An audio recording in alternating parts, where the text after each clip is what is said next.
allow the two children to attend the budget. It's okay. Off your mind. It's okay. She off your mind. Like me. Chai! Now wow, people wey suppose talk truth to power don't off mic. And if we talk, now 500,000 they go sama us, call them hate speech. But fear not, my ego don't come. Ingo torchlight every corner, nooks and cranny of all these bad people where they spoil our country.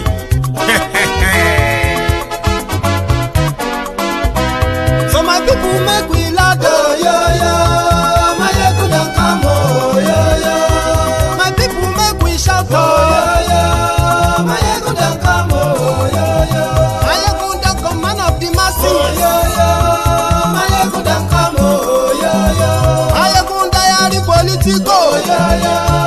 My ego don't come, oh, yo. This one not the off in mind, oh, yo. My ego don't come, oh, yo. And in the touchlight every corner, oh, yo. My ego don't come, oh, yo. Okay, some people be they holla say they want the power. Chai, them be promise us say we go get light and power. Them hustle sote they can't get the power. But now they know they do anything with the power.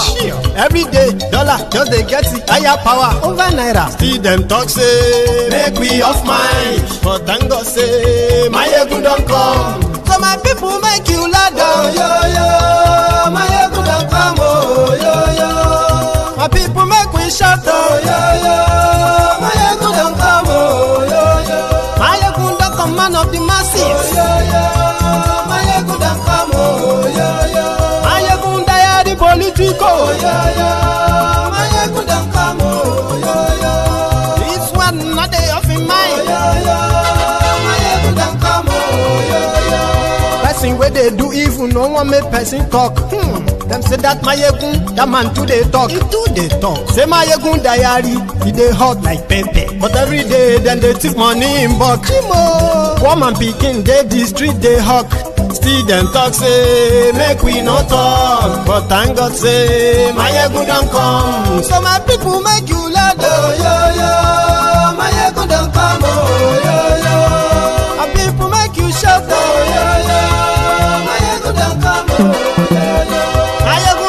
Man of the masses, my ego don't come, my ego diary politico, my ego don't come.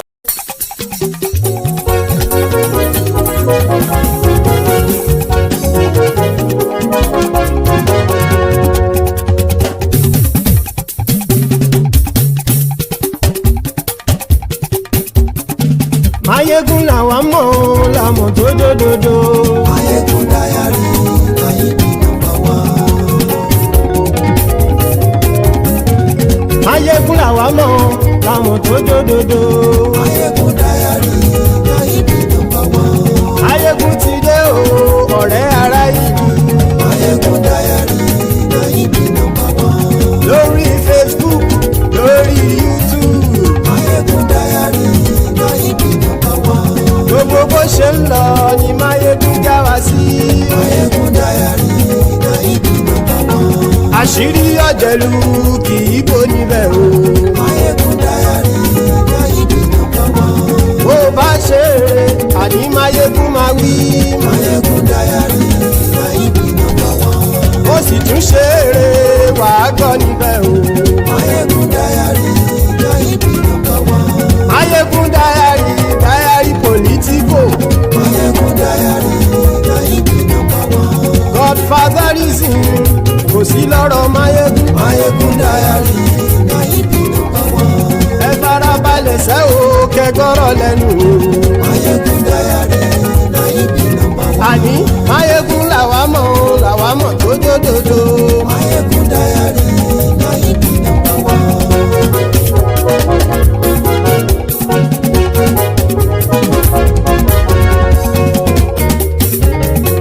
Àní ẹ̀sùn ràkì. Mayegun ti dé. Mayegun ti dé. Ọ̀jẹ̀lú ẹ̀sùn ràkì. Mayegun ti dé. Àní ẹ̀sùn ràkì. Mayegun ti dé. Lórí Facebook. Mayegun ti dé. Àní ẹ̀sùn ràkì. Mayegun ti dé. lórí YouTube. Máyégún ti dé. Àní ẹ̀sùn lájú. Máyégún ti dé. Bọ́ bàbá gbé wúrẹ́. Máyégún máa wí. Àní ẹ̀sùn lájú. Máyégún ti dé. Ijó ìgbádìyẹ. Máyégún máa wí. Àní ẹ̀sùn lájú. Máyégún ti dé. Pẹ̀sìdó bá rúfin o. Máyégún máa wí. Àní ẹ̀sùn lájú. Máyégún ti dé. Kí gómìnà kówó jẹ. Máyégún máa wí. Àní ẹ̀sùn lájú. Máyégún ti dé. Ọlọ́pàá tí ń darí bá. Máyégún máa wí. Àní ẹ̀sùn lájú. Máyégún ti dé. Hello there. Good morning to you. Good afternoon to you. And good evening to you from wherever you are joining us. This is Máyégún Live. Thank you very much once again for joining me. And please, after reading the caption of this broadcast, I do implore you to please read the description of the broadcast as well.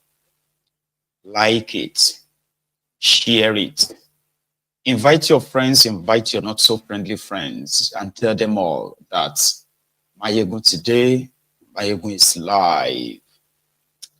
Tonight, we are starting from the latest sort of like expose, from one of the known critics of this Thiefnubu's regime, even though they are in the same political party, Alli Ndume. He has a very long history when it comes to his role, at the national level of Nigeria politics. He is from Borno State, the state that APC, Ebekebe, used in bulldozing their way into power in Nigeria. And he did play some very important role in helping with the then propaganda that helped this APC. Ebekebe is being accused of being a Boko Haram sympathizer some times ago. I think he was also arrested. He's been arrested. And, it's got this long history in that regard. Okay, so when Boko Haram was there, he was very vocal too. You have to give that to him, Alli Ndume. When it is now the turn of Thiefnubu, Ndume also have spoken up, few times, and few times is run into, a bit of a confrontation with Thiefnubu's lap dogs. He actually really did call them dogs in this interview that I'm about to share with you.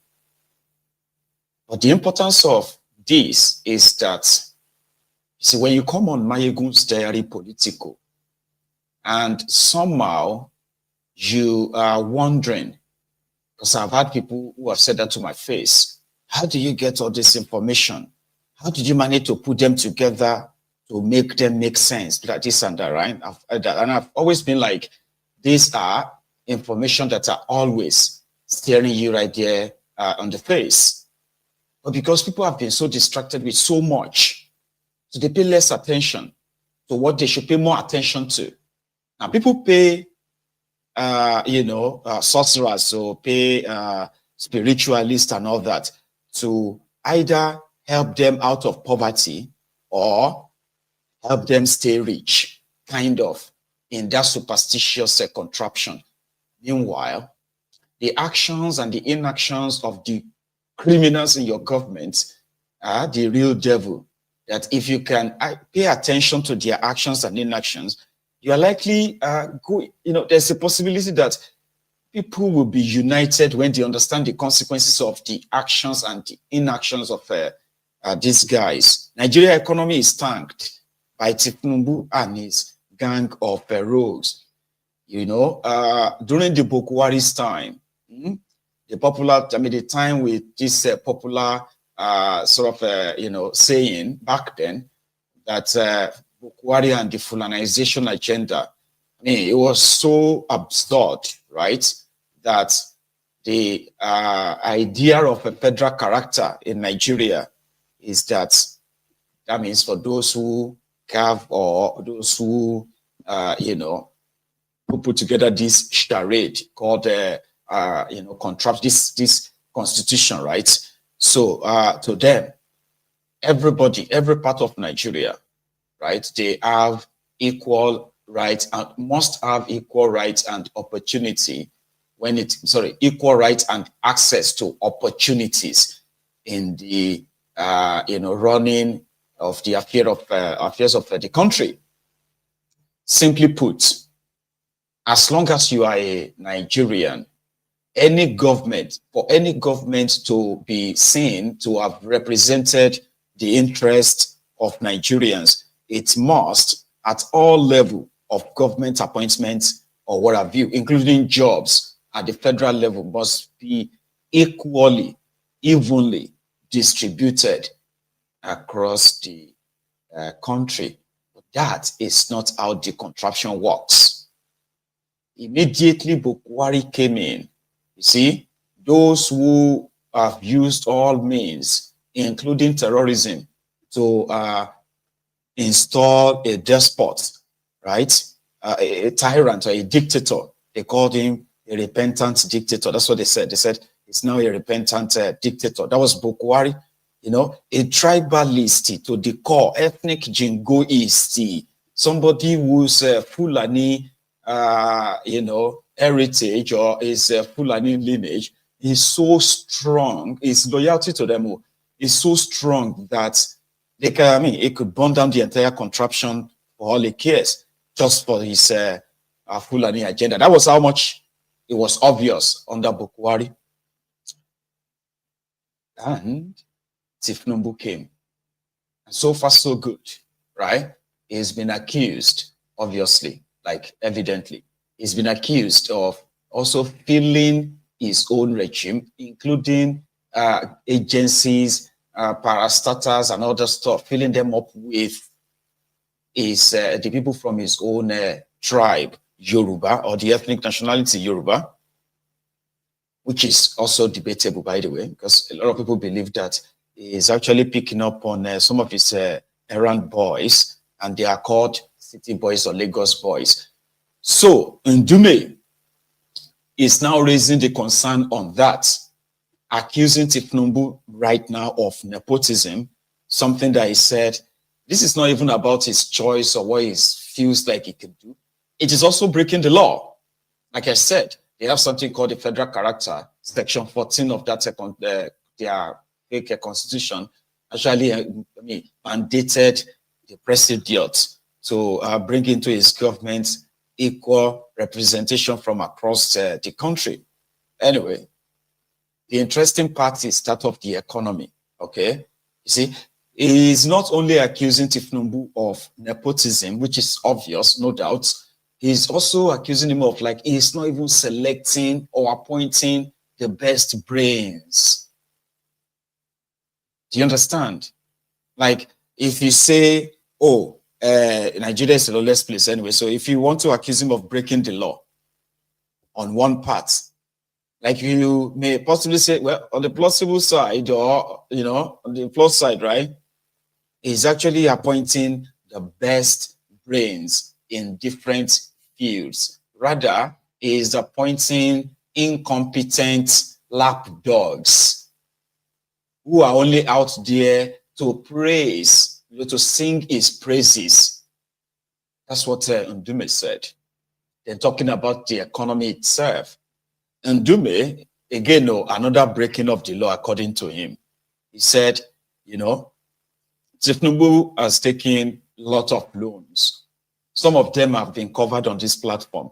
Some of them, in fact, all of the loans that Thiefnubu has taken in the last 20 months, they have taken in the last 20 months, right?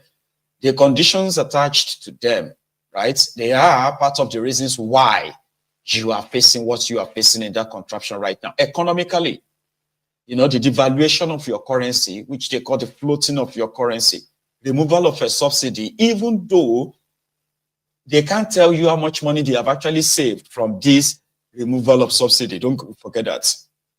The problem now is that they can't tell you how much they've saved, Abi, The problem now is that, or the issue now is they've also borrowed money in the name of subsidy removal to cushion the effect of subsidy removal. They had to take, according to Ndume's record, $1.5 billion loan. So it was there, and finally, though, right? He was able to also project or predict what would follow is outburst. Because some would say, you are a senator, right? You are supposed to raise this on the floor of the Senate, somewhere, everybody can actually really contribute. But since you will rather play to the gallery, this is other people saying that now, like you will love to play to the gallery by going to the media when you know that media or Nigerians, they will do nothing. But if your job as a National Assembly lawmaker is to checkmate the actions and what have you of the executive, the right place is not the media, but your National Assembly. So all in all, right, Thiefnubu's sellers, they have responded as well. And of course, like he called them dogs, he said they are like attack dogs, that they will begin to attack him, not the message. Right. And there is, in fact, economic, sort of a storm. I don't know if that's the right, description I should give it to. But in the coming days, weeks, and months, right, with this, Donald Trump's tariff, 14% tariff against the product from Nigeria, the crash in the crude oil price, which in itself, right, is no longer the benchmark as they kind of like benchmarked it for their budgets. So one by one, we'll get to that part. And I can share every other material I have with me tonight with you. So let's start with Ndume. When Ndume went to Arise with Charles on Arise to discuss the level of impunity as well as nepotism, the favoritism, which is so one-sided and mostly of incompetent, people, as he described it. So we'll start with that tonight. The figures are there. You can look at the figures. I sent you one. I sent you figures. It's not that I'm that's taken and then put pressure on the government or even change the law in order to make that mandatory, mandate the government to do that. But you mentioned loans. Yeah. About the Tucanas, which is that brings me to the other issue that you have raised, which is the very high borrowing by the Tinubu government that's taken place over the last 20 months or so. And to be fair to you, it's not just you. Several leading economists, chambers of commerce, etc., have also expressed concern over the rising debt. How serious a situation does this look like from your point of view as a senator? How much of a national crisis is it? Well, let me first of all say that I'm not against borrowing. Even the greatest countries in the world, America, Japan, China, all are big borrowers. But they borrow for physical, tangible, and accountable projects that you spread and pay over time. But my worry is not even in the borrowing, it's what you borrow for. Let me give you quickly a rundown of what I checked. You see, in June 2023, $500 million was borrowed for women program to scale up what they call NPWPSC. Can you see that? Can Nigerians see it? Where are the women? Then on June 23rd, the same day, $800 million was borrowed to cushion the impact of high petrol prices after fuel subsidy removal. How? Where? Then on September 23rd, 2003, under the same government, $700 million was borrowed again for Adolescent Girls Initiative for Learning and Empowerment. Then, on December 23rd, the same thing, $750 million borrowed through renewable, what they call renewable energy scale-up. Then June 24th, 2024, 1.5 billion was borrowed to support Nigeria's reform for economic stabilization to enable transformation. That one sounds very spurious, I have to be honest. Okay, you see? Then in June 24th, $750 million again was borrowed for immediate financial and technical support for efforts to stabilize economy and to scale up support to the poor and most economically at risk. Then on September... Well, they would argue, that particular one, that they've been making payments to a lot of poor people. Where are the poor people? Some of their cash transfers and things like that. Look, whenever you're doing something, if it is true, somebody will come out to say thank you. But are these loans, are they approved by the National Assembly? I mean, do they pass through your Senate for approval? No, what passes through the Senate so far as this is these are itemized. Right, the bulk of it passes No, the bulk, through. you don't pass the bulk, you pass the itemized. If, for example, Right. before... So were all these itemized things approved? Not to my so you're saying they're extra? Not to my knowledge, Because I know that... Because such amount, the medium-term expenditure framework, right, it's something that they bring and we look at and maybe approve it, but that is not to say it's a blanket. So you're saying approval. these things have bypassed the National Assembly? That is it, so far. The reason I say that is that I know that in November 2024, the Senate approved 1.7 trillion naira or something to that effect, that the government had requested, which is several... No, it's not. Charles, get it clear. Before you pass the budget annually, there's the midterm expenditure framework Right. that must come before the National Assembly for approval. These are the things that the government is anticipating to spend, but that is not to say that even if it is approved, it is a blanket approval. No. Right. Every item, every of this must be accounted. Yes, Right. no, because you need to ask questions. How are you going to do that? How is it important? And when is the money? What are the terms? All these things are supposed to be discussed first before you engage in it. That is the National Assembly approval. But as I said, when you total these borrowings, the figure I got here is about $9.45 billion, which translates to about 13 trillion. And as I said, I mentioned most of them. These are items that are either intangible, those items are not, it has nothing to do with infrastructure. I would have supported, for example, that the country is borrowing even more than that to build our infrastructures, to build railway, Right. to build our But you're roads. saying that these things that you're mentioning, Yes. they're not tangible things They are not that tangible you can things hold on that you can hold on to. Right. And these are things that you pay in the next 40, 50 years. Yeah, that but time we are gone, our children would... Are you going to tell my child, am I going to tell my child or grandchildren that we borrowed 700 million and we are paying in 20, 30 years for adolescent girls initiative? Yeah, but you have to remember that's taken... Let me be honest with you, right?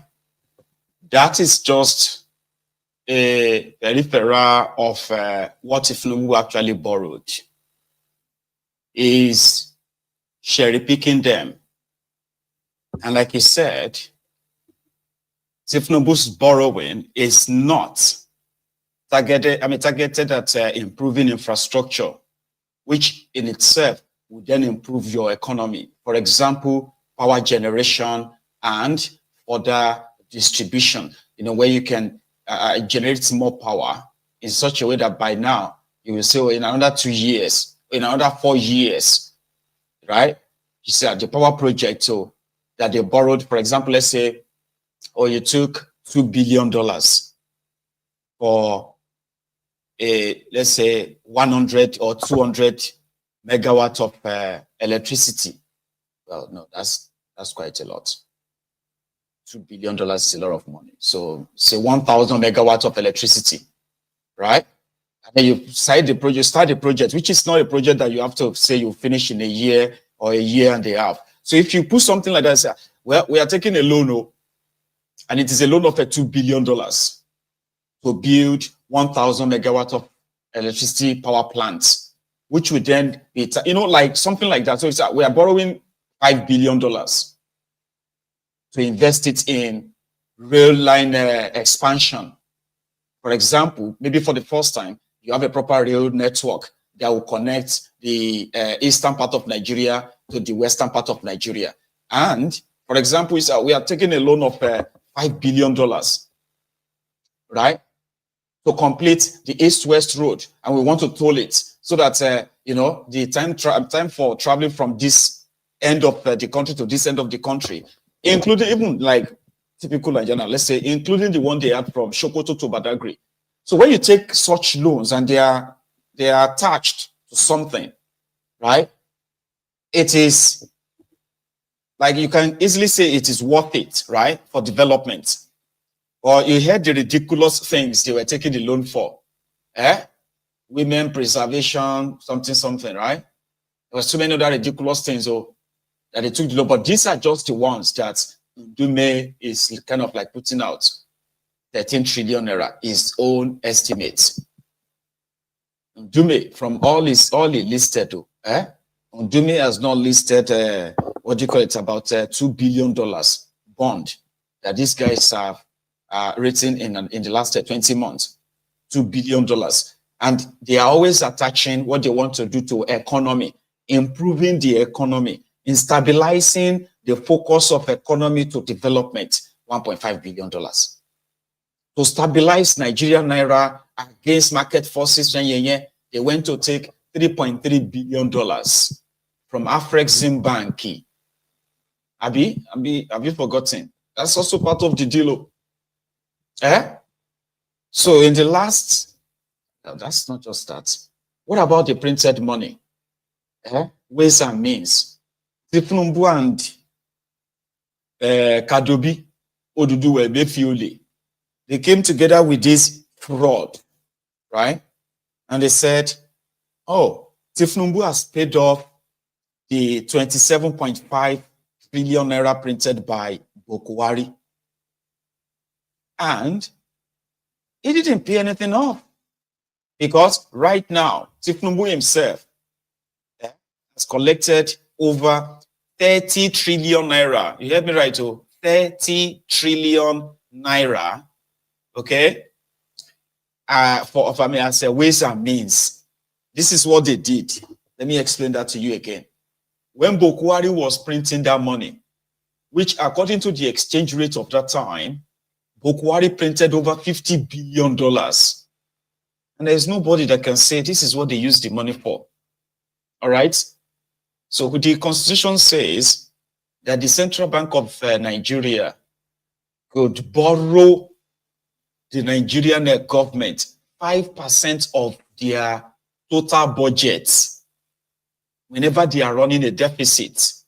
So that means since the money accrued from crude oil sales goes to the central bank, it doesn't like that anymore. They've shared the money now.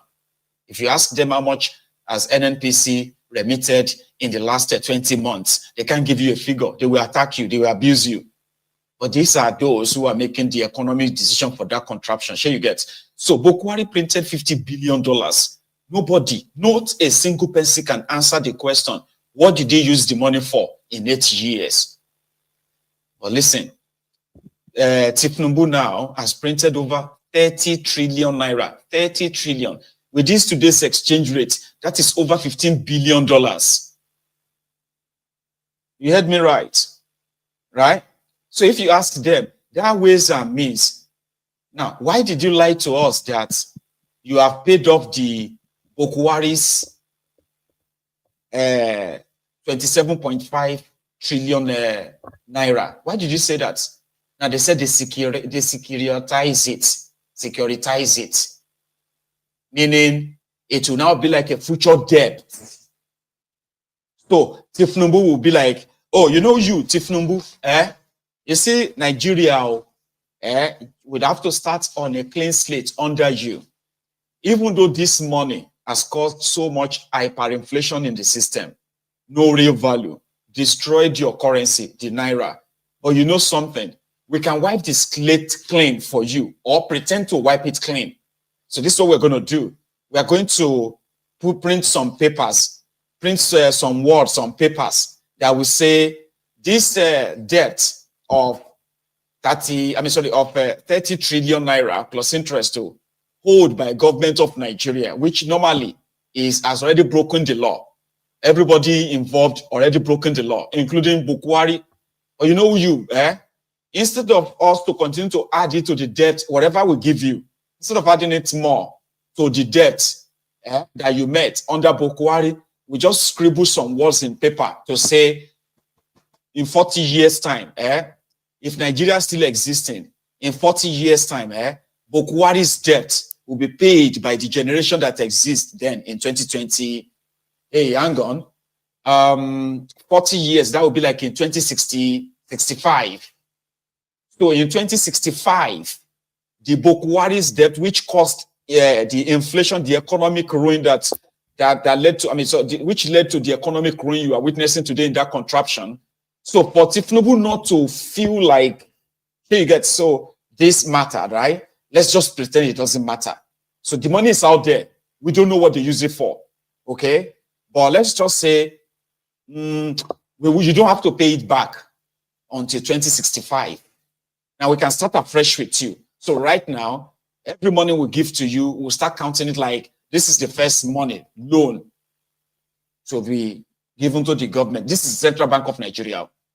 And that is why today, the same Central Bank of Nigeria that is doctoring figures, that are, faking different data, pushing them out there, pushing propaganda. But people are wondering that when they push all these figures out there, for example, inflation has come down. Here you get, food inflation has also kind of like come down. Prices of food are beginning to crash. Then people are asking themselves, what are you talking about? They say, no, we are talking about people in Jigawa. Say, what are you talking about? Why would you just talk about people in Jigawa? What about us here? What about us, It's the people in Kano. People in Kano, Sabungari market said the food prices are coming down now. Say, so does that mean that, is that your template? They say, yeah, that's the template we're going to use. These rogues. But there are other underlying factors too, apart from what this Ndume just kind of like spewed. None of this is alien to us, not on this platform. Yeah.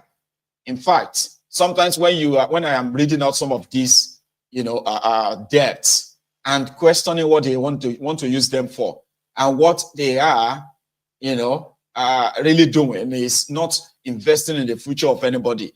The future generation, see, generations yet unborn in that contraption, they've had their future mortgaged. It's as simple as that. They are going to be born into poverty. Here you get. And their own children will be born in poverty.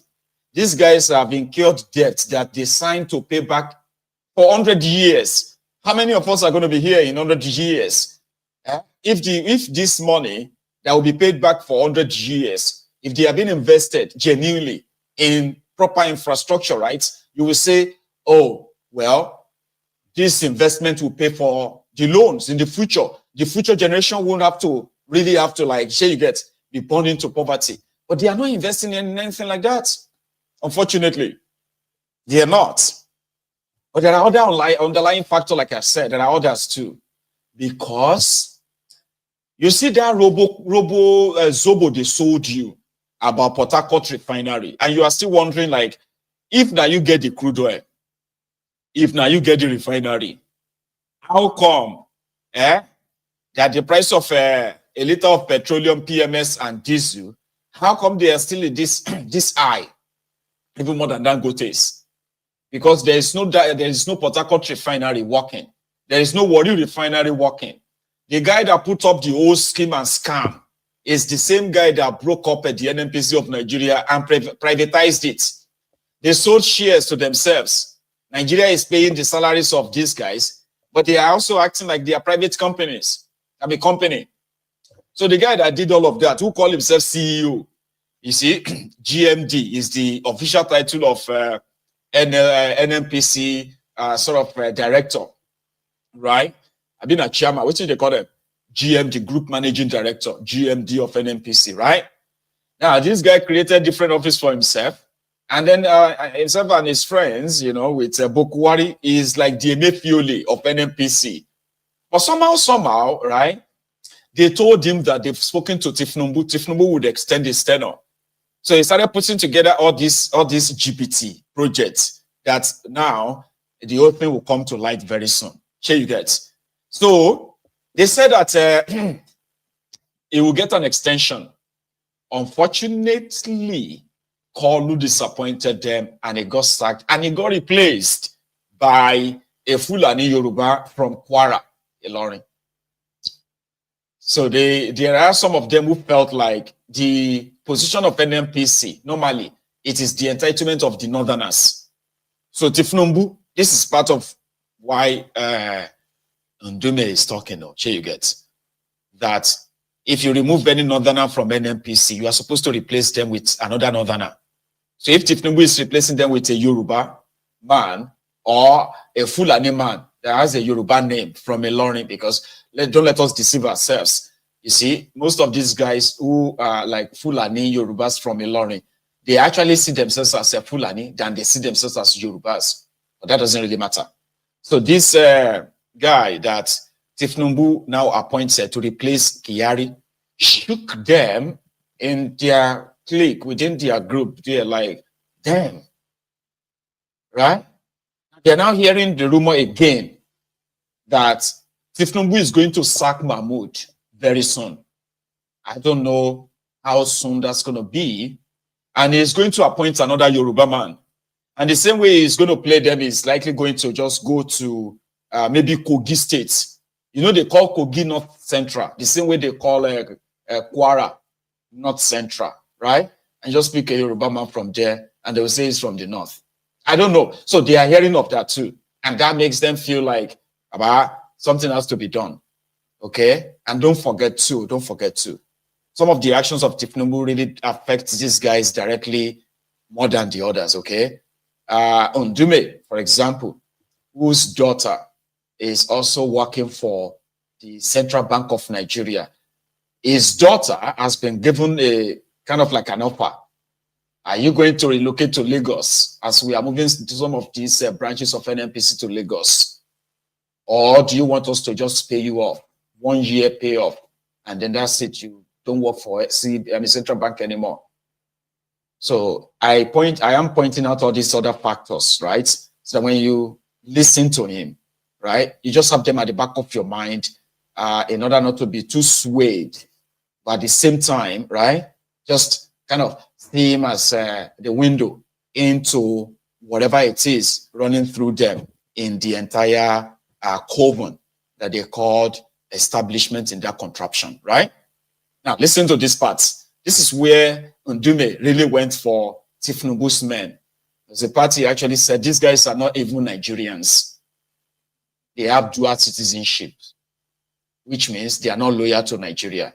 All of their decisions, all of their this and that to hurt the people of Nigeria makes them money. So if Nigeria blow up, they will go to their countries as part of his submission. Listen to this part. The figures are there. You can look at the figures. I sent you one. I sent you figures.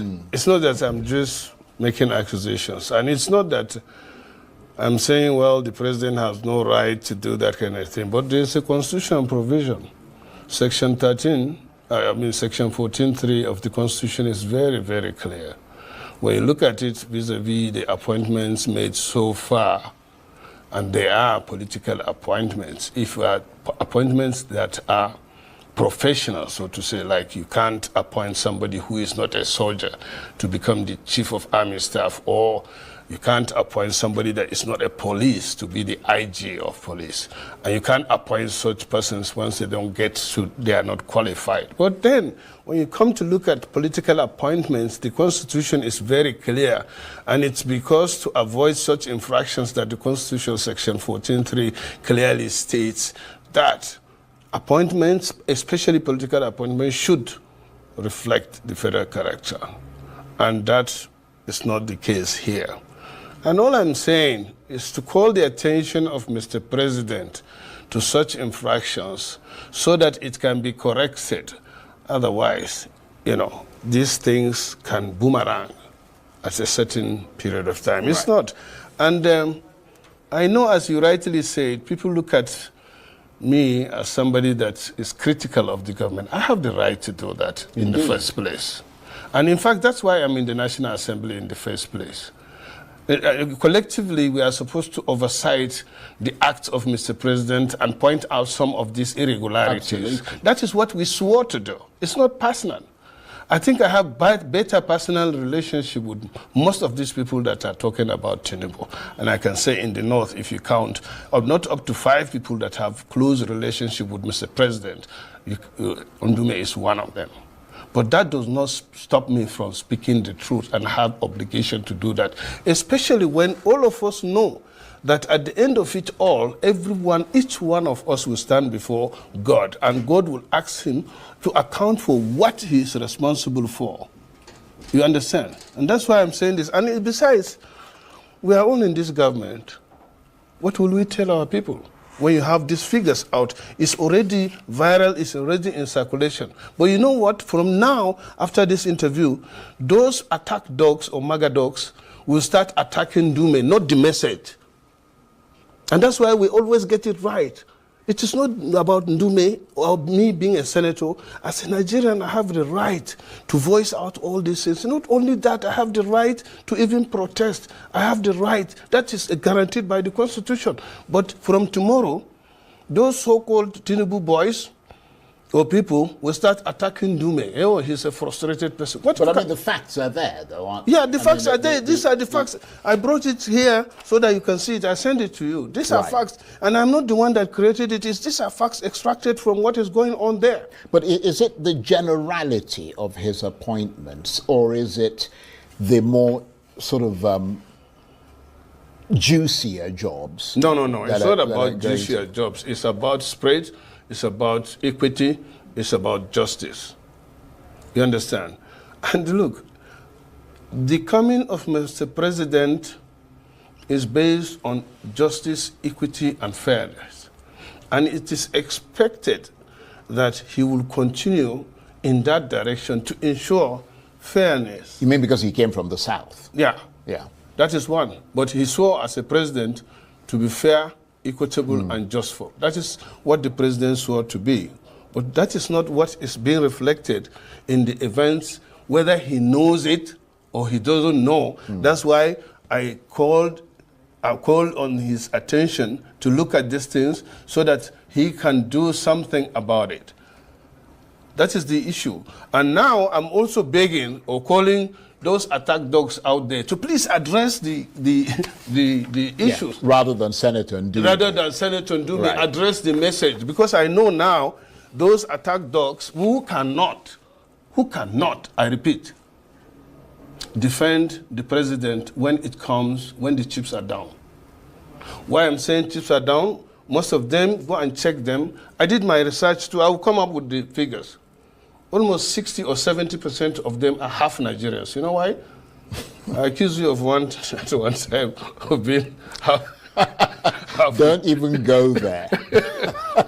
you know what I mean? Do not go there. Okay, please. I will not go there because of you. But it's true, most of the appointees, you check around, I'll come up with the figures. Most of them are people that have double citizenship. I mean dual citizens. Dual citizens. Right. Well, it's not illegal to be a dual citizen. I'm not saying it's illegal, but all I'm saying is those type of people cannot give the country 100% because they are not 100% Nigerians anyway. I disagree with you. Okay. On that score. I mean, any other thing... Because you are one of them anyway. I told you not to go there. Now you've gone there. Okay. But the point is that, no. I mean, I think the real issue here is whether there is an infraction on the federal character constitutional provisions of this country. And you have provided evidence that seems to support that fact. But let me ask you something else, because you are a senator of the Federal Republic of Nigeria. You're a lawmaker.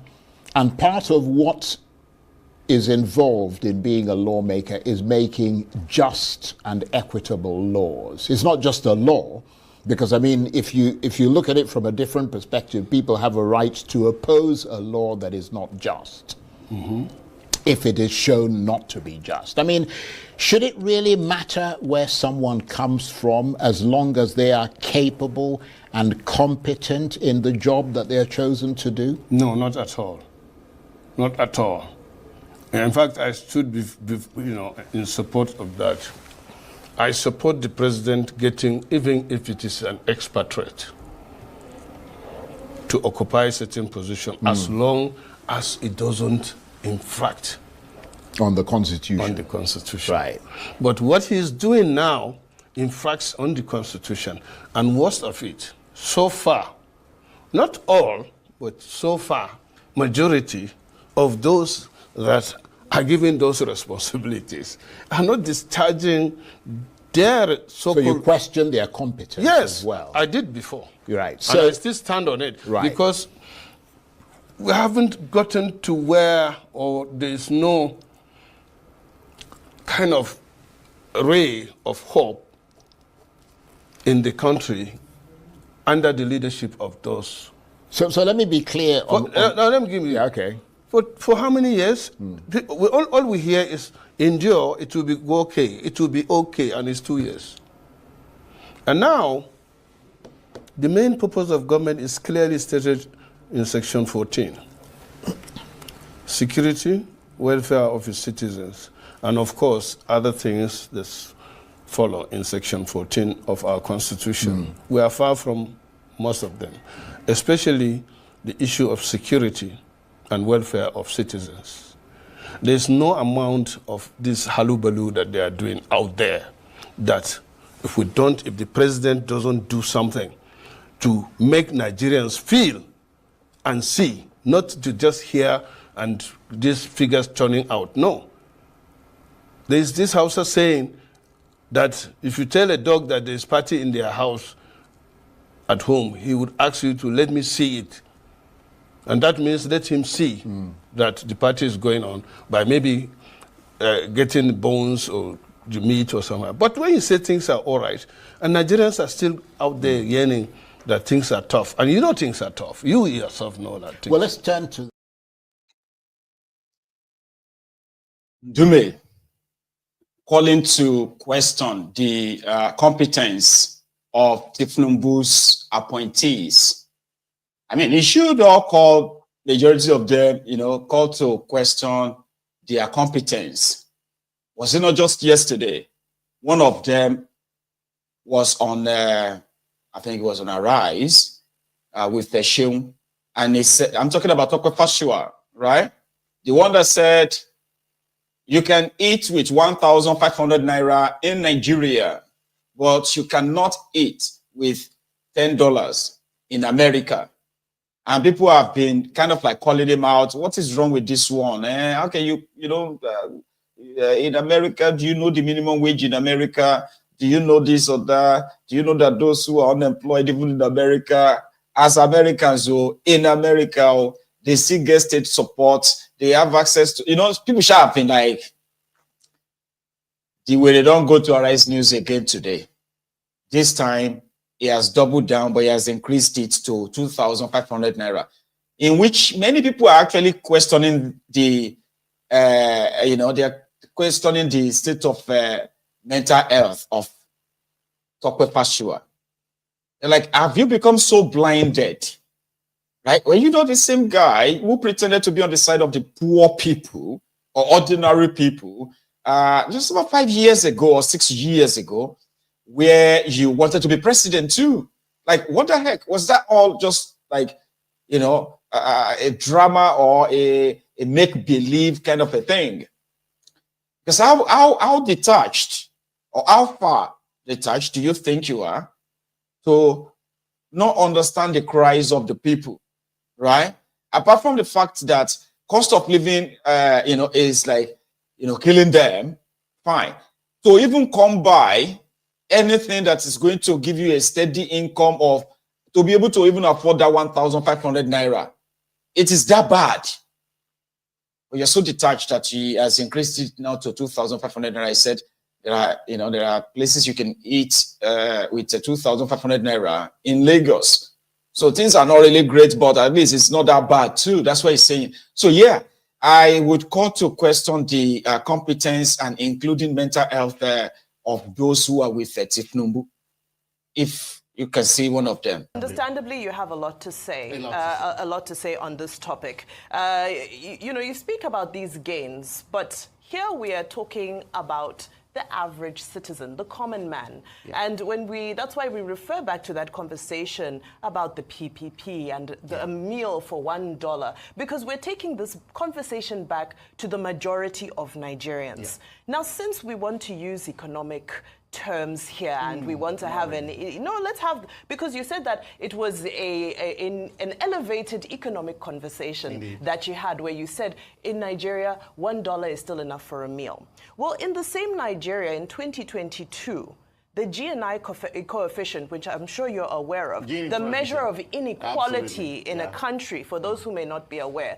with 0 being perfect equality and 100 being highly unequal. 2022, before this administration came in, it sat at 35.1.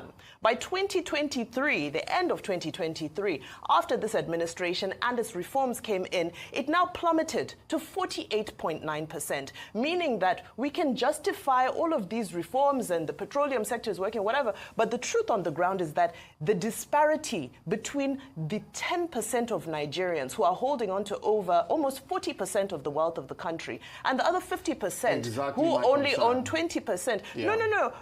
You're saying that this administration has come in with reforms that have created such economic breakthroughs. I didn't say that. I didn't say that. Don't misquote me. I didn't say. I said, look, I said there's a medium to long term plan.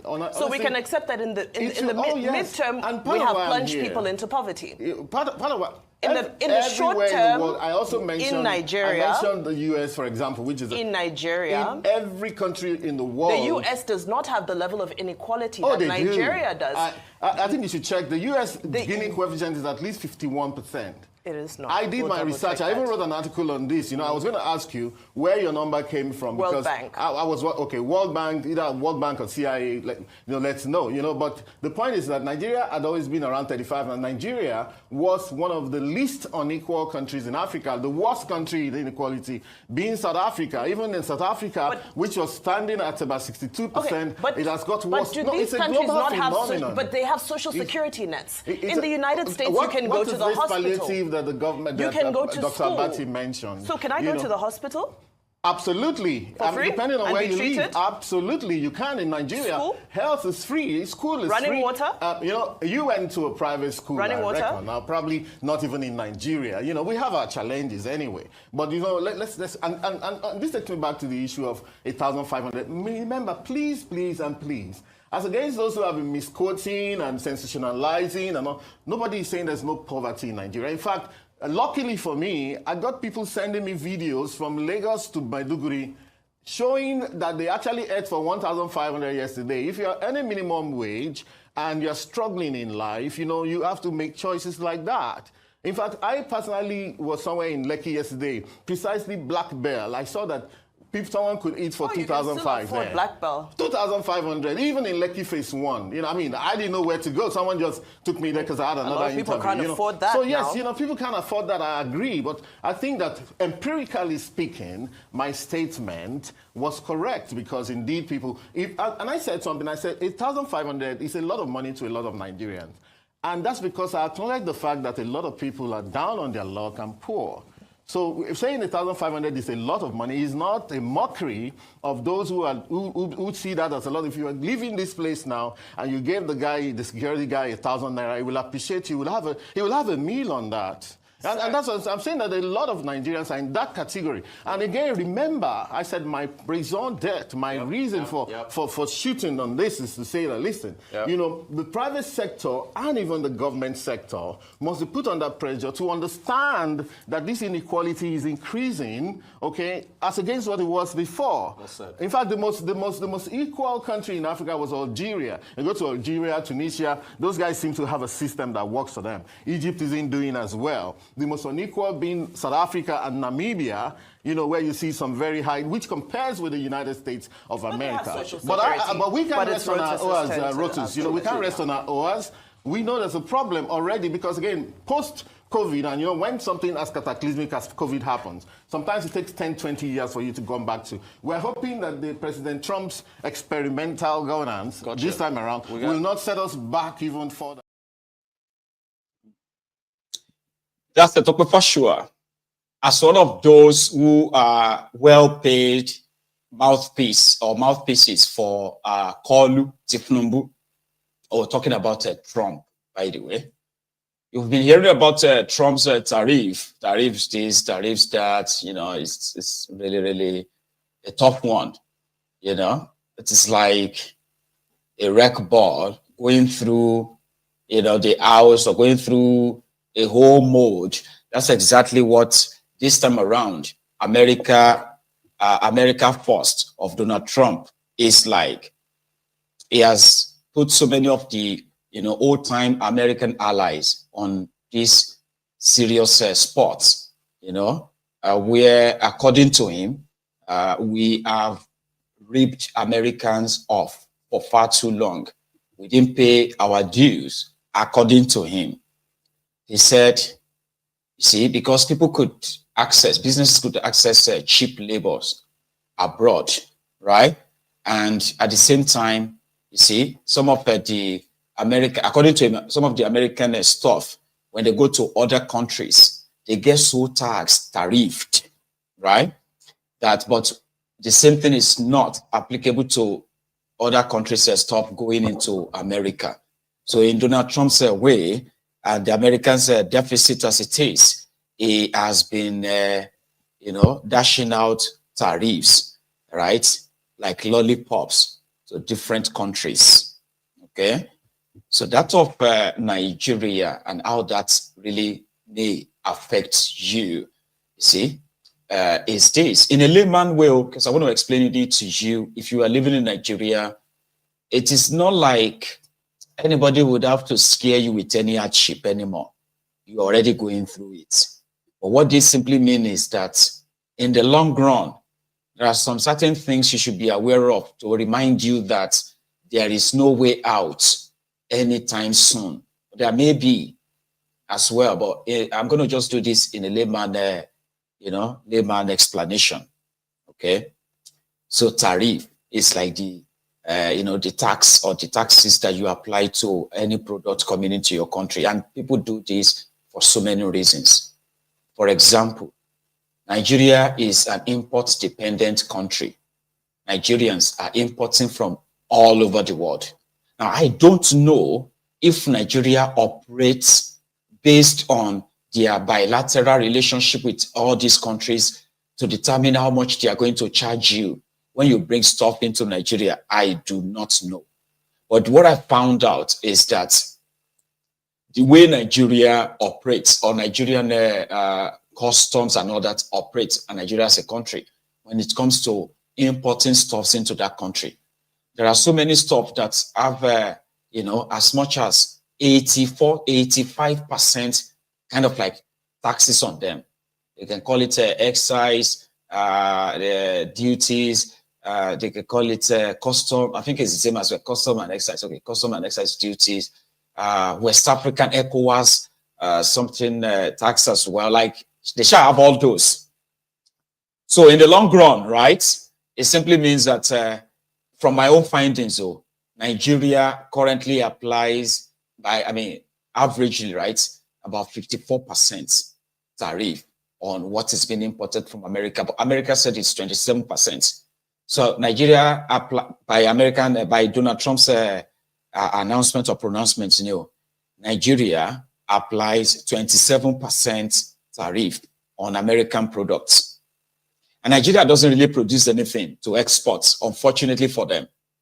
However, Nigeria has one major product to export, crude oil. And from what I have also found, America remains the biggest buyer of Nigerian crude oil. Now, this is now tricky, okay? If America, right, hang on. Nigeria sells our crude oil.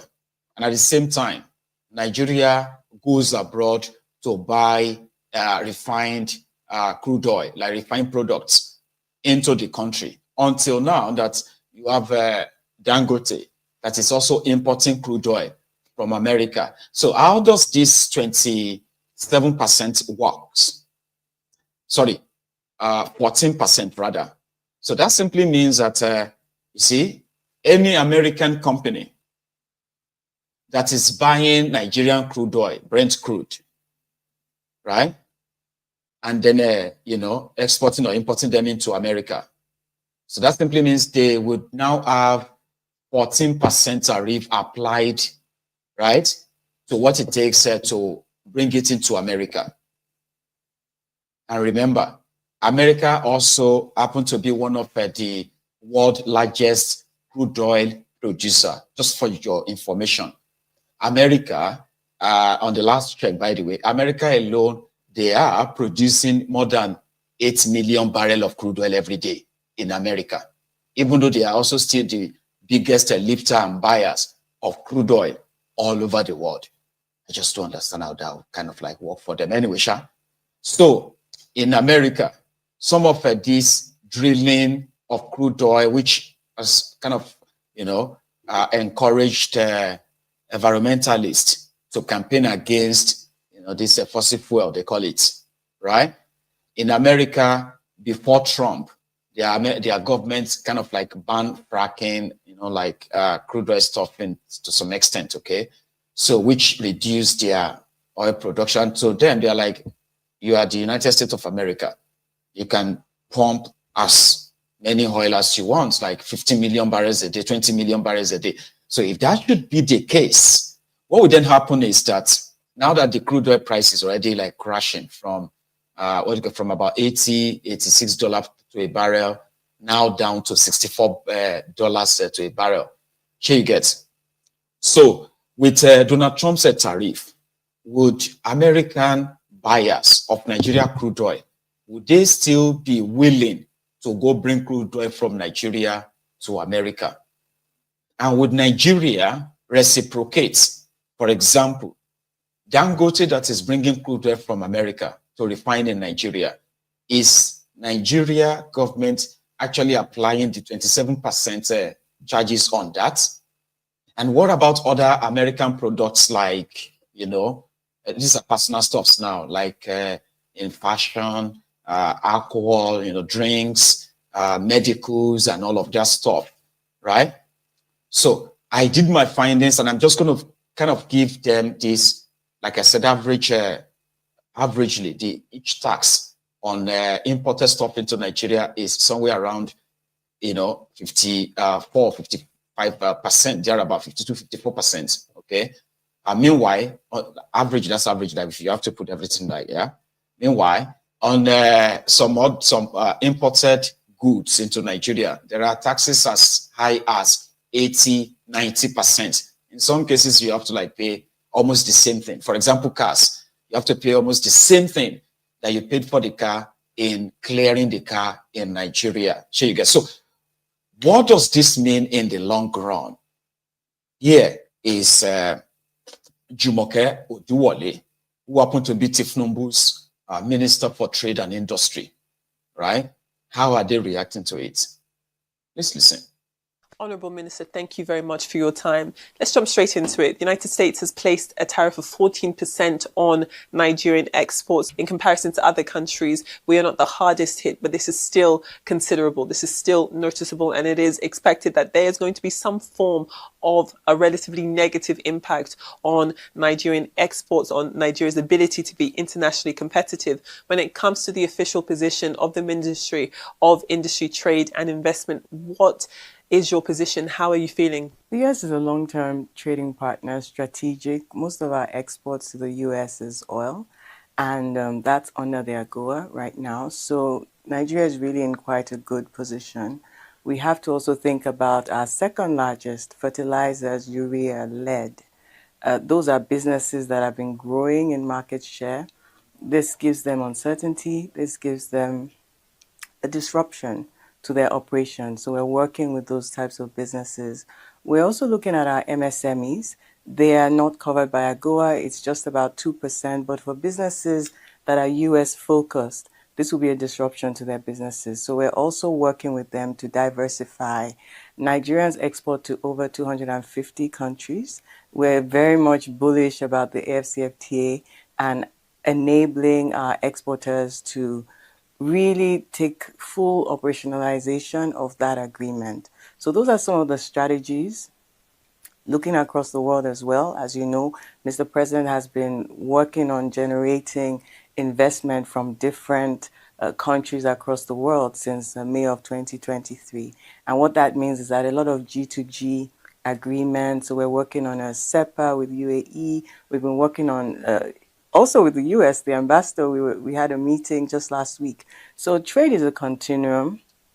When you have announcements like this, they're really quite sensational. But for Nigeria, I would say that conservatively, we're in quite a good space. However, this disruption affects the entire world, the entire trading system. And therein lies the danger. We don't want the global economy to go into a recession. We don't want retaliation. You know, Africa is kind of insulated from a global trade because we're just less than 5%, like about 3% of global trade. So the players that really dominate, we don't want that retaliation and then we end up being collateral damage or the unintended consequences. So that's really what the issue is and why it's making headline news. I am glad that you've mentioned the distinction between retaliation and responding, because naturally Nigeria is your first priority. So when we're looking at Nigeria's ability to be internationally competitive in this way, what are your thoughts? And then if we look specifically at the Africa Continental Free Trade Area, do you think that implementation of this agreement has done the work it needed to do to prepare Africa, to prepare Nigeria for an eventuality like this? What are your feelings when it comes to this agreement and different types of collaborations with different international bodies when it comes to positioning Nigeria in the best possible way? So the good thing is that we're responding, we're not reacting. This has been a priority area since I came into office, operationalizing the AFCFTA. You know that Mr. President has been commended as digital trade champion. We've been pushing our export agenda. We hosted the Secretary General on the 16th of January. We were in Addis. At Davos, I was very bullish about this agenda. So we have had a plan under the 8-point agenda. Item 7, which is where this industry comes to play, speaks to accelerating diversification. So this is an area that we've been looking at for a long time, because this is what's going to help MSMEs. MSMEs are nearly 50% of Nigeria's GDP. And so we've looked at that demographic and we identified the AFCFTA because it speaks to women-led businesses, youth-led businesses. It speaks to informal sector, formalizing it. It speaks to MSMEs and how they can attract foreign exchange by exporting across the continent. So we've identified it as an area that will like that. She said Nigeria is not really competitive out there. So the big countries should begin the retaliation. Obviously, according to her, the smaller economies like that of Nigeria will suffer. So they are somehow hoping that, you know, somehow America would review this tariff thing by Trump because there are some new businesses springing up in this same petroleum sector, like, you know, fertilizer, this and, you know, that stuff, right? So they are hoping that maybe America would switch and change, and then these businesses will not be affected. So they are hoping. Remember what they call the BRICS?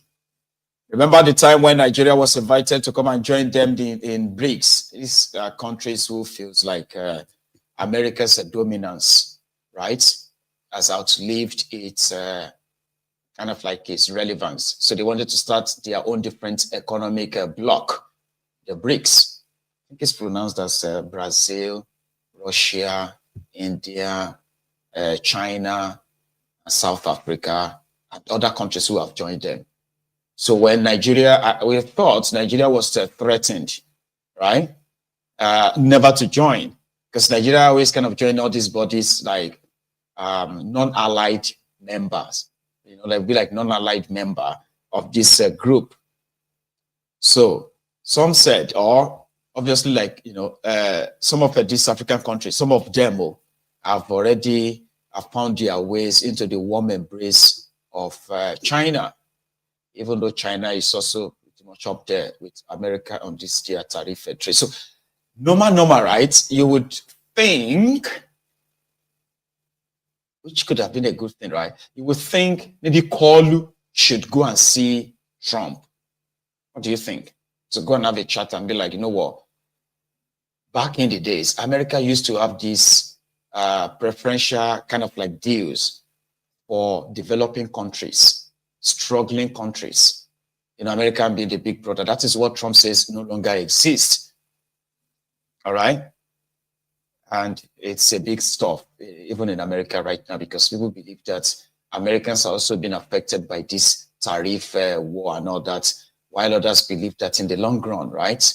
For those who know better, that the American suburbans and all that have become so desolate simply because jobs have been exported out of America, and then they will produce it outside America, cheap labor, cheap this and that, and then bring it back into America where premium were paid for it. So they now say that, well, maybe this will now bring back the jobs into America, and more Americans will have jobs, and they will get better pays, like not cheap labor, and yeah, they can pay for an American-made product. This is the theory, in which so many others feel like, no, that's not right. Donald Trump is going to tank the world economy. So it's now more or less like, if the world economy should get tanked tomorrow, where would Nigeria be? Because let me tell you something. Currently, according to these rogues who have been borrowing, who will borrow money from just anything, anyone, both living and non-living thing, they are there with their beggarly bow, the Bambi Alabo, to borrow money. No real investor has come to Nigeria to actually start anything per se, not any real one. They can't tell you how many billions or so they've attracted to that place, how many jobs they've tried to create. Nothing. Here you get. So meanwhile, these guys, in their budget, in this 2025 budget, they budgeted their benchmark, because they were banking on the crude oil money, okay? So they said the benchmark for their budget was $75 per barrel. That was when a barrel of crude oil was still being sold for $86, $85. And this was just about a few months ago, right? So now, the benchmark means if the crude oil, barrel of crude oil is sold more than $75, the excess can be saved, right? But now, a barrel of crude oil is being sold for $64 and I think 22 cents. So that is like $11 short what's the benchmarked. And if that should continue, coupled with discouragement for those who are buying Nigerian crude oil from America, the major Nigerian exports. So Nigeria would have to look for a new buyer and possibly be like America, since the whole world is already like, be like America and start pumping your crude oil. Oh, wait, they can't. Because Nigeria doesn't even pump our own crude oil, right? They will tell you that they have allocation from the OPEC, right? Organization of the, so what do you call them again? OPEC. Yeah, OPEC. Organization of the Petroleum something Council. Oh, I've forgotten that. Anyway, OPEC gives them quota, right? Say, oh, you can only produce 1 million barrel a day. You can only produce 2 million barrels. You can only produce 5 million. America doesn't listen to them. From what I gathered, America produces whatever they feel like produces, because like it's, you know, crude oil in America is like having borehole at the back of your house. If you go to Texas, you see a lot of refineries like that, just like that. Or if you go to Houston, like Texas, yeah, you see them all over the place. So if for that reason, Nigeria crude oil is no longer being sold as at when due. Or like I said, Nigeria can't just stand up and say, you know what, we're going to be producing 4 million barrels.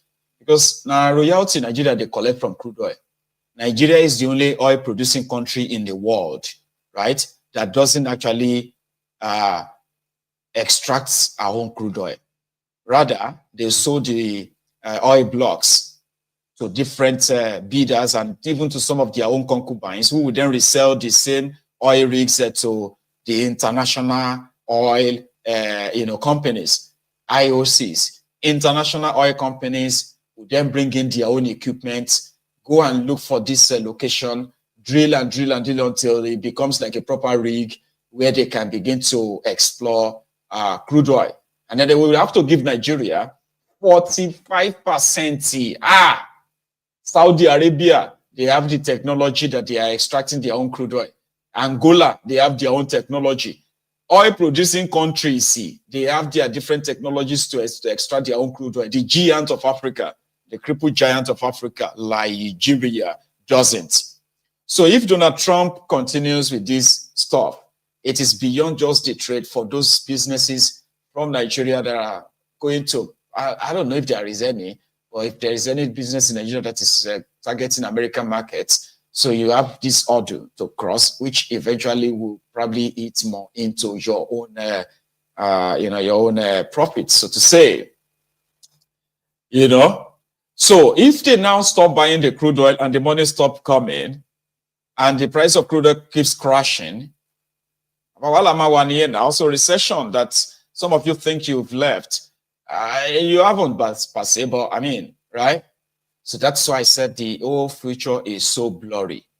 And to those who are organizing or rehearsing for, how the people are going to take them out when they do enter body, as we love to say, right? Shore and this team take it back yesterday. They were on the streets. An highlight from what they did in Abuja is here. An highlight of what they did in Lagos is also here. But the highlight from Lagos is that of police officer being accused of stealing a protester's phone yesterday. Shore said this is it was just a rehearsal. That the real showdown is cooking, just like Ndume also said yesterday in Abuja. This.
That is where we are going. We are reaching you guys before. I agree now. Please. We don't need this crisis. We are going to National Assembly. Follow us. Follow us. Can you listen to me? Can you follow us? Can you listen to me? Okay. Hey, wait now. We are hungry. You are aware. That's not our problem. Our problem is that you have no right to stand in the way of our march. It's our legitimate right to march. We are begging you people. There's no need to beg. You cannot beg somebody to abandon your friend. We are the fighter. What you do is follow us. That's your job. You have been notified adequately that this is going to happen. Are you not aware that there's going to be a protest today? We are not aware. You are aware? Your IG said they know that there's a protest today. But if you are not aware, radio your organ now. Remember to tell them that we are going on a protest. Make organ not call. Okay, make us stand up. You don't stand up. Action! Action! Action! Action! Action! Action! Revolution! Revolution! We want to do something before we go. Revolution! Revolution! Revolution! We want to do something before we go. Revolution! Revolution! Revolution! We want to do something before we go. Revolution! Revolution! Revolution! We want to do something before we go. Revolution! If you want to fight, we will not be listening to you now. You know we are fighters. No. Whose strength we get to say we can face we? No, it's not a matter of strength. Police no need strength to fight now. You just need intention, bad intention. We don't suffer. And we will talk our mind. Everything what happen for this country, we must talk our mind. Nobody go silence us. We get freedom of speech. We get right to free speech. But the IGP will not expire. Whether illegal, nine believe saying we use cybercrime act. They attack activists and journalists. How many years will they die for this country? How many years? Herdsmen they kill people. Bandits they kill people. Yes. Terrorists they kidnap people. Yes. They know they catch them. Yes. But anybody who touch them with they hungry, they will catch them. Anybody who touch them with they suffer, they will catch them. How long will they suffer? They keep in silence. Egbetoku must go. Egbetoku must go. Egbetoku must go. Egbetoku must go. Egbetoku must go. Egbetoku must go. Must go. Take it back. Must go. Take it back. Action. Take it back. Action. Action. We dey go. We dey go. We dey tire. Let me test our wind up. Una don't wind us tire. Una don't wind us tire. Una don't wind us. Una don't wind us. They don't wind us. Must go. Must go. Must go. Must go. Who mobilized them? Who mobilized them? Who mobilized them? Me, my person is it's our country. Must go. Everything must go.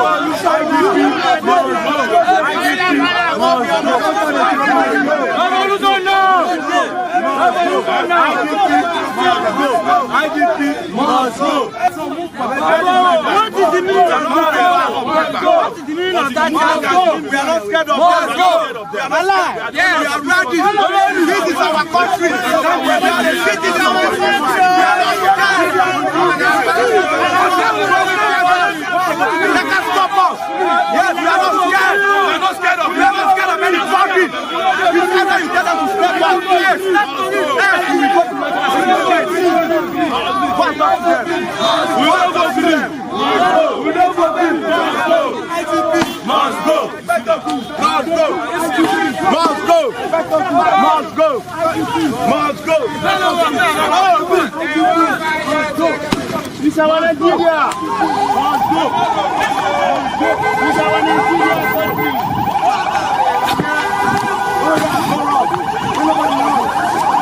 Hey, Baba.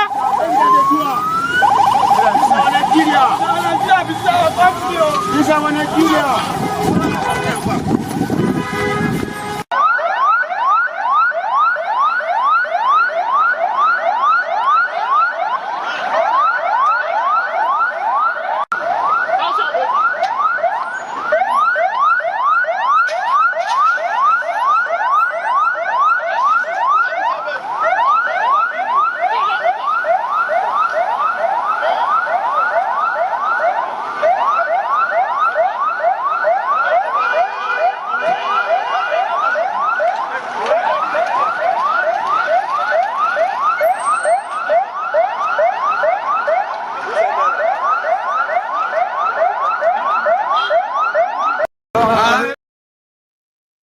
they are demanding for Igbetokun, right, to go as an illegal police IG who has overstayed his kind of like his legal constitutional time.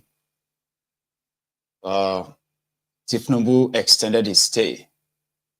They are also protesting, they were protesting, calling for the repeal of that colonial law called cybercrime law, in which if you criticize the criminals in government, they will come for you, and then you can be charged for cyberbullying, cyber attack, as well as terrorism, or an effort to try to want to overthrow Thiefnubu.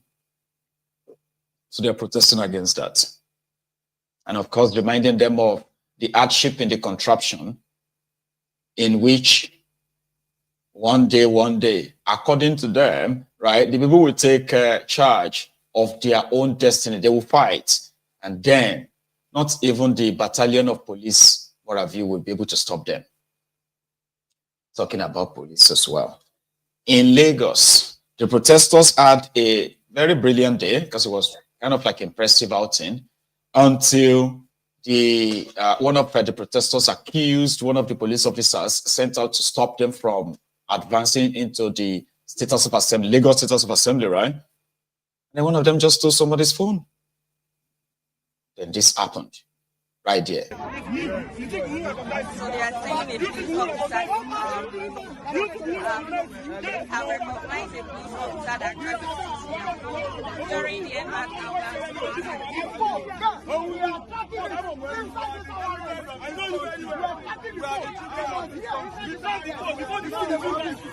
So they are saying this police officer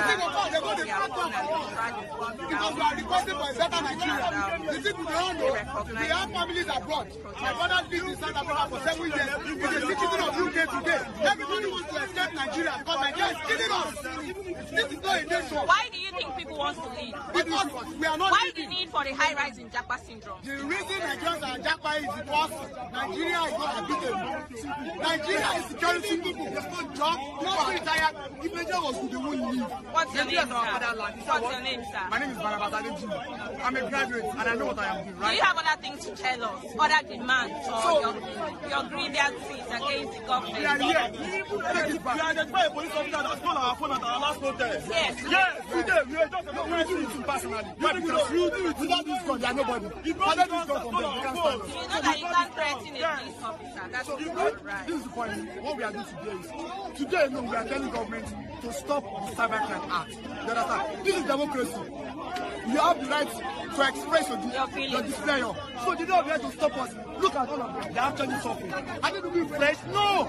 If they were looking fresh, the people for investment, they're not here. They're in the AC. They're fresh. See them, they're outside. They have wife, they have children. The money they're in is not enough for them. I can assure you. The money they're in is not enough for them. If they retire today, they earn less than 2 million naira. I can assure you, a TikTok user makes that money every day. What are we saying? This fight is for them, it's for their children, it's for their unborn kids. They should stop oppressing us. This gun, they should keep it and go and fight Boko Haram. Do you understand that it's also their duty to do their job? We understand that, but the government is using them as a bait to fight the people that fight on them. You think so? I think so because... Why do you think so? Why do you think so? This is what I said. The end of protest in 2020. They can't deny all of them. They were raised, their pay was raised. Why? Because in our flight, we told them that the police are not well taken care of. That's why they have sought. So all of them are here. In the night, we have sought you. I have been arrested twice. Why? Because I'm using a Samsung phone. Police officer. If I don't have my right, they will detain me and they will extort me. What the fuck is that? Why? Because they're not being paid right. If they're being paid right, they're being paid well, they won't be doing that nonsense. I am scared of police more than armed robber. I know that armed robber won't collect money or phone. I'll give you. The police, they extort me, they will harass me, they will kill me and throw me inside water. You know all these things. They are aware of that. There's a boy in Abeokuta now, we said, 20-year-old ago, because he record a politician that killed somebody. That guy was snitched, he was arrested, he was killed. You can't find him anymore. What are we now saying? We are tired.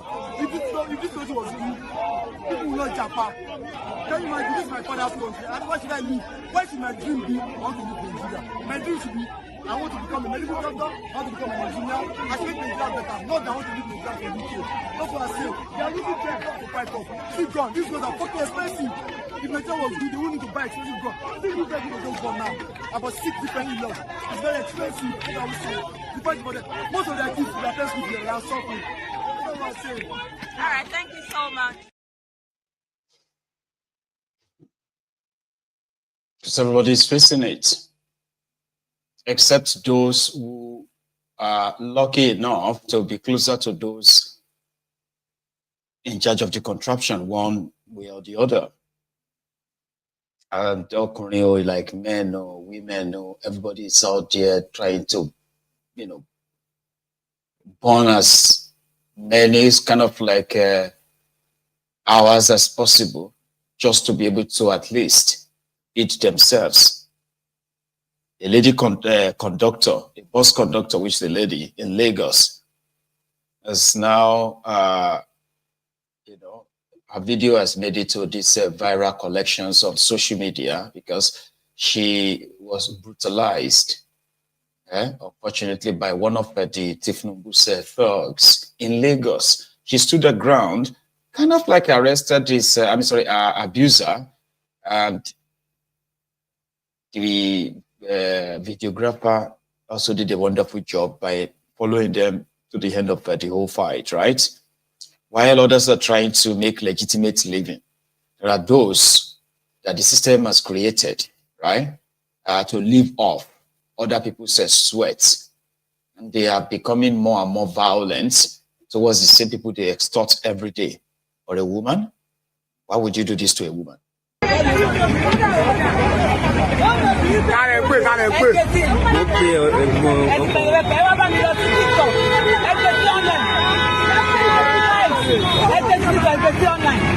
Everybody that is watching this video now, please, you should make it viral. Does this supposed to happen to me? Is it because I'm a commercial driver? On my right, you enter my motor.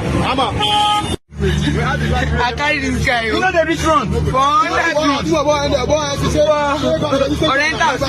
He say they go law school. As I look at for me, I see they don't carry my battery. From there, now I come there, go meet them. Say, if you don't drive, don't take. Wait till why you won't carry my battery to. This one is the last one I will carry. That's so just carry battery. See the battery for here. See the battery. I want to enter to go law school. From back. Now you for carry my battery. From back. Now from there, you just start to beat me. See my face. Then I see my clothes. I stay again. I bet anybody where they watch this video. Me name is human rights. You supposed to do me like this. You don't naked me. See on my body. Then I see my hand. Nigeria. So you supposed to happen to a woman doing man's job. Is it because I'm a woman? Should I because I'm a woman? You naked me, beats me. On top of my right. This video why they do so. Both human rights, both state government, both Coco's area, may they see them because I'm a commercial driver. Woman rights ticket to Monsawo Lodi, Monsawo booking. I will go to safety. I can't on driver. I will buy me. I will buy me. You know, Jaffa be really. You know, support will be really. Kebaja for me, I will do me. I will buy me. I will go to semi. And we will come out motor to my judge fire is kusha. Battery no motor new. Who went down with video at the hotel. Papa, me only feel low. No, would let me in the feel. You only feel away, say me. What time is so lots of go. Obe sini no mi o. Odo fe sa lo. Mo e di sokoto e mo le mo ni ko ni lo. I no go live and go die together for you. Until I see my justice. It's supposed to happen. This must be an example to all. It must be an example to all. It must be an example to all. Doing man's job. Doing daily job as a woman to survive. This is what you get from it again. Look at my face. Look at my body. If there is human rights that fight for women in Lagos State, if union gets justice for female commercial driver, if Coco's area gets union for commercial driver, woman, say they do me, I will say me on top of my right to woman right Lagos State, I mean, woman rights Lagos State union. Coco's area, make her come to my head. Now we don't want station. I bet I will take this station name. Maroko station. We dey Maroko station now. I no go leave this man no try see my justice, see my face. See wetin he do me, oh. See on my body, oh.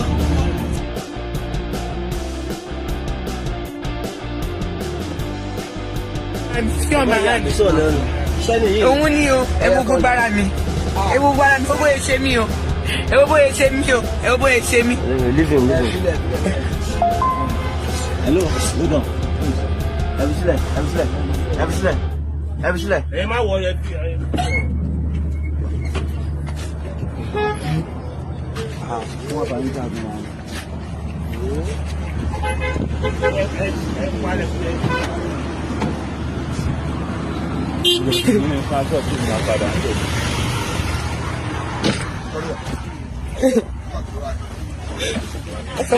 Ṣe mí o tí mi bá ní ẹni tó lè jà fún mi náà á jà fún mi o Nàìjíríà bóyá ṣe mí o ẹ wọ́n bóyá ṣe mí o. Wọ́n ní kò sí sẹ́sìn lọ padà lọ. Mo ò lọ o. Wọ́n ní kò sí sáyé láti gbé. So she's not even like a bus conductor. She's a woman driver. And that guy jumped into a bus. I was going to take a battery, a bus battery. Why would you take a vehicle's battery, right?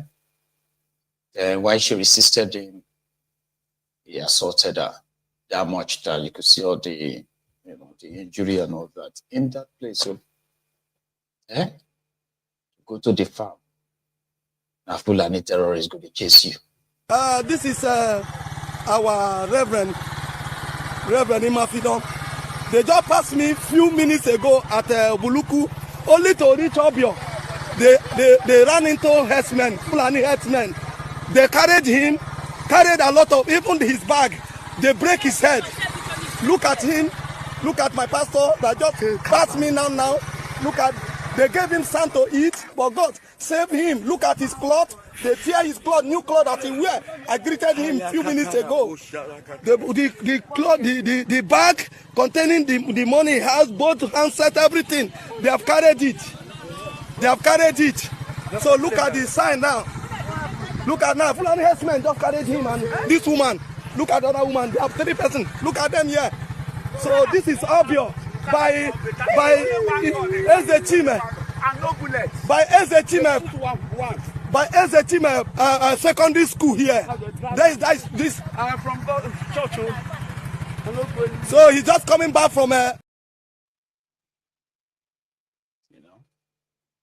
That is what the life of an average Nigerian is in the contraption as we speak. It's unfortunate, sure. Anyway, so we saw with a weekend in London yesterday. You see those 27 House of Assembly members suspended by Thiefnubu. But they've been in London for the past 4 days. And it's called, I think it's called a retreat for them or something like that. I don't know. So when the weekend came to host them to a dinner last night, one of them made a video of them like, enjoying London. And Fubara said he's having depression because of the state of emergency in Rivers. Now those behind it.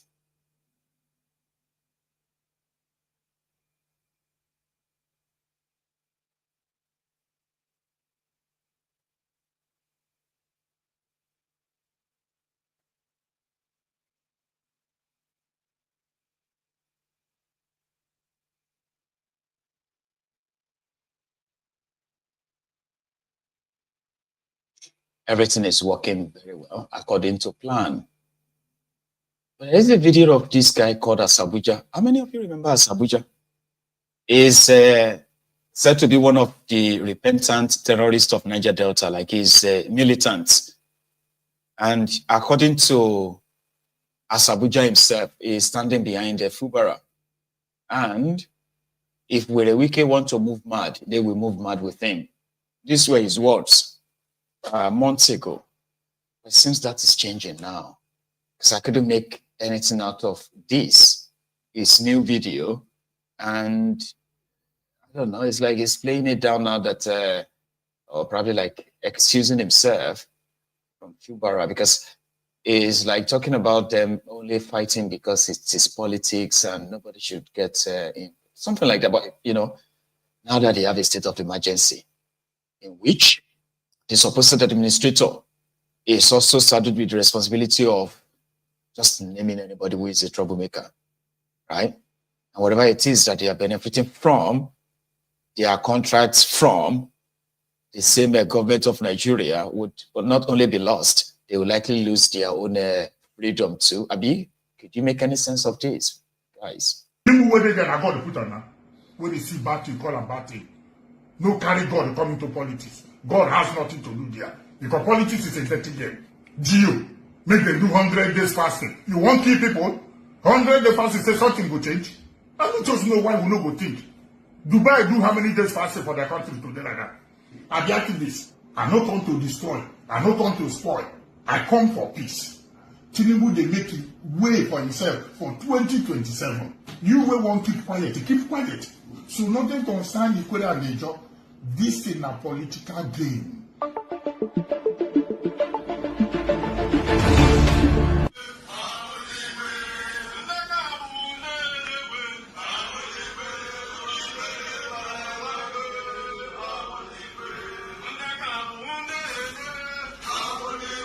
Na Ikwere people. Ikwere people, na Ikwere people. And I hear and they come with the level Ikwere. So now what will they tell us now? Ikwere need to support that thing. Now politics then they do. Now politics then they do. Nothing concern Ikwere and the joke on they get trouble. They quarrel. They do this. No. Make anybody no bring down there. Say begin to push Ikwere people. We on a day. Ikwere people on a day they see. Ikwere people. No call Ikwere people. Plenty of job people deal with wicked. Plenty deal with wicked. George Kennedy. I don't want to be plenty deal with it. No be them arrange. No be them put trampoline for Abalama. No be them make way for wicked to come. Now go for bias and then they make way. A job people fool. So nothing concern the Kwara and the job. This is a political game. Political Maradona. Tinubu they make it way for himself for 2027. They make way. You will want keep quiet. Keep quiet. You will no one talk with stay. You will want keep quiet. Keep quiet. You will no one talk with stay. This is not politics. It's 2027 game. Maradona game that they play. Diego Maradona. The Messi game, the footballer. Now the game where they play. That's the game. So everybody knows in a game. No carry come find who you go hang on to. Find who you go through and to. When I be shot here, say, we can need the wrestle, we can need the give up for game, but I don't hear me. Where they say, for this politics, we can Sabiam. He know how to push himself anywhere when he want. He know how to walk in way out. He know how to throw money, lobby anywhere. He know how to get who he want call. And I keep quiet. All the commissioner where they will see, but where they dey? Where some of them dey? They never move finish. Then they talk. All the chairmen, where they dey? Sabuja to talk, Deke Water to talk, General Sabuja to talk. Where they dey? The advisors them. That statement, where they dey? All the king, the chief, now they never shift. Both people where MSC, but make Royal Highness, we make first class, second class, third class. We all of them dey. Nobody then they work with our Navy General. Where they dey? So now so life dey. But anyone will go bring peace for River State, will go make River State day like that basically. Now they are there. I be activists. I not come to destroy. I not come to spoil. I come for peace.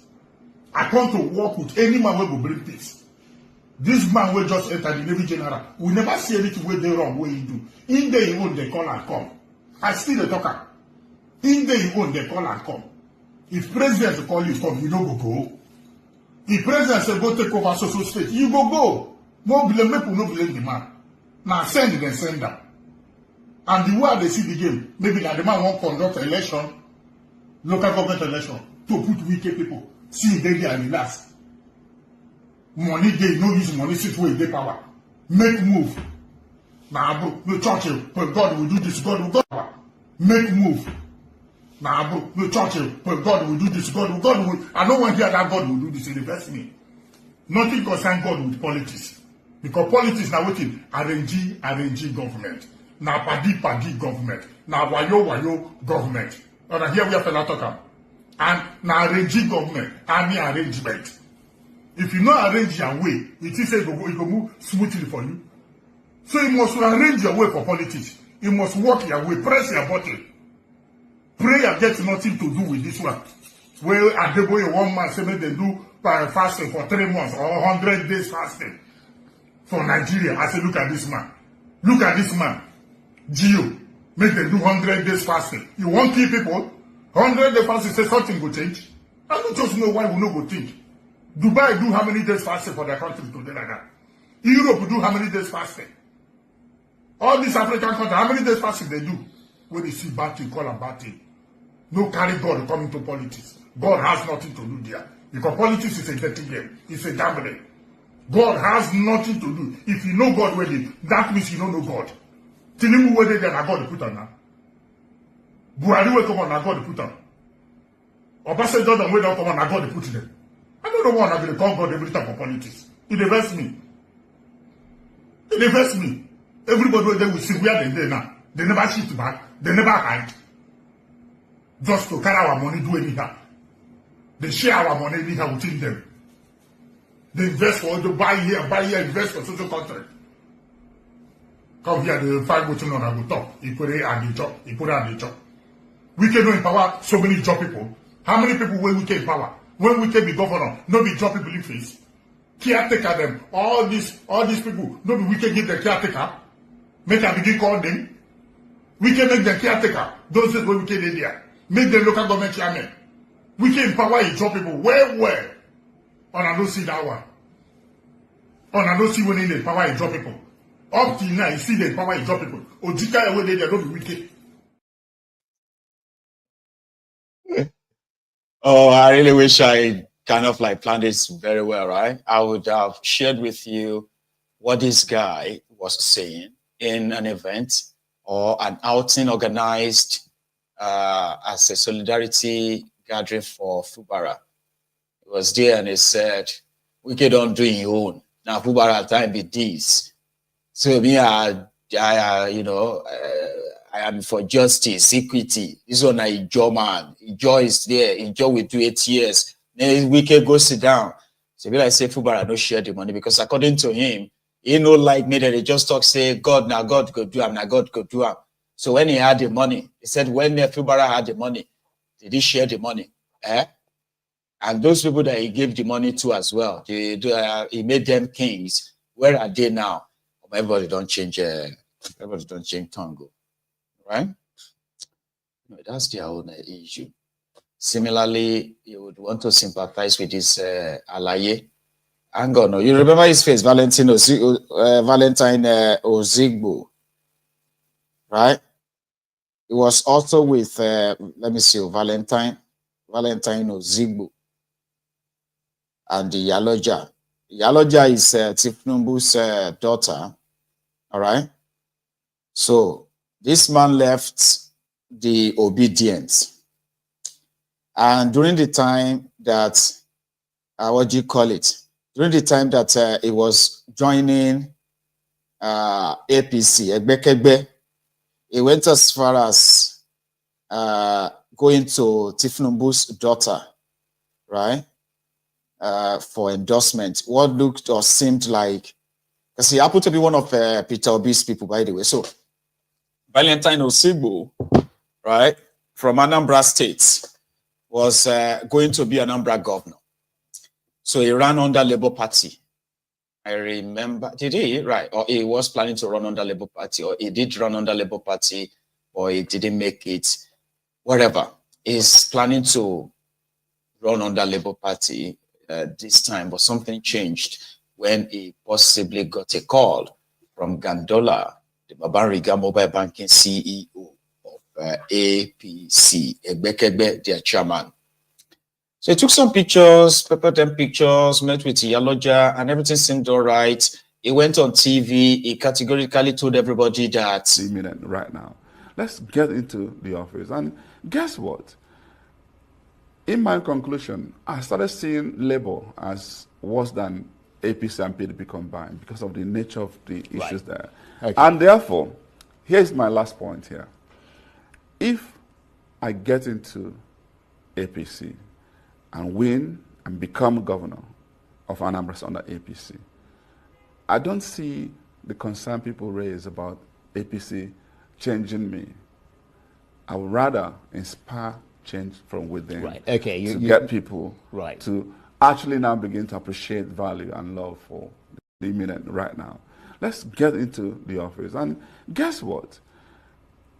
In my conclusion, I started seeing Labour as worse than APC and PDP combined. You get it now, like Labour is worse than APC and PDP combined. And he strongly believed that it could effect change from within, which is like going to APC and become the governor of Anambra State and all the dream. He has with you the obedient, you know, I mean, sort of like, you know, try to achieve them, kind of. So he went on to go and show his participation certificate to Thiefnubu's daughter. Logged his comment section so that people, you know, the obedient now, they don't agree. So since then, he's been living like an internally displaced politician. It's something they didn't call him. So this afternoon, Valentine Osigbo raised alarm and said, the primary elections conducted by APC, Egbekegbe in Anambra State, was a fraud. And it's the worst thing to ever happen to democracy. It's like, in Name, Lauren Joe was a Joe, few days to a few days. What's happened? Valentine? Eh? So now it will be difficult for him to leave APC, or shameful for him to do that, right? Anyway, in I think this is in where is this? Now here is one Labour Party House of Assembly members in Enugu State. His name is Eze Gabriel, another person who benefited from the obedience wave of 2023. Today, he had thrown in the towel, and he has decamped to people destroying people in Enugu. He is now a PDP member in Enugu.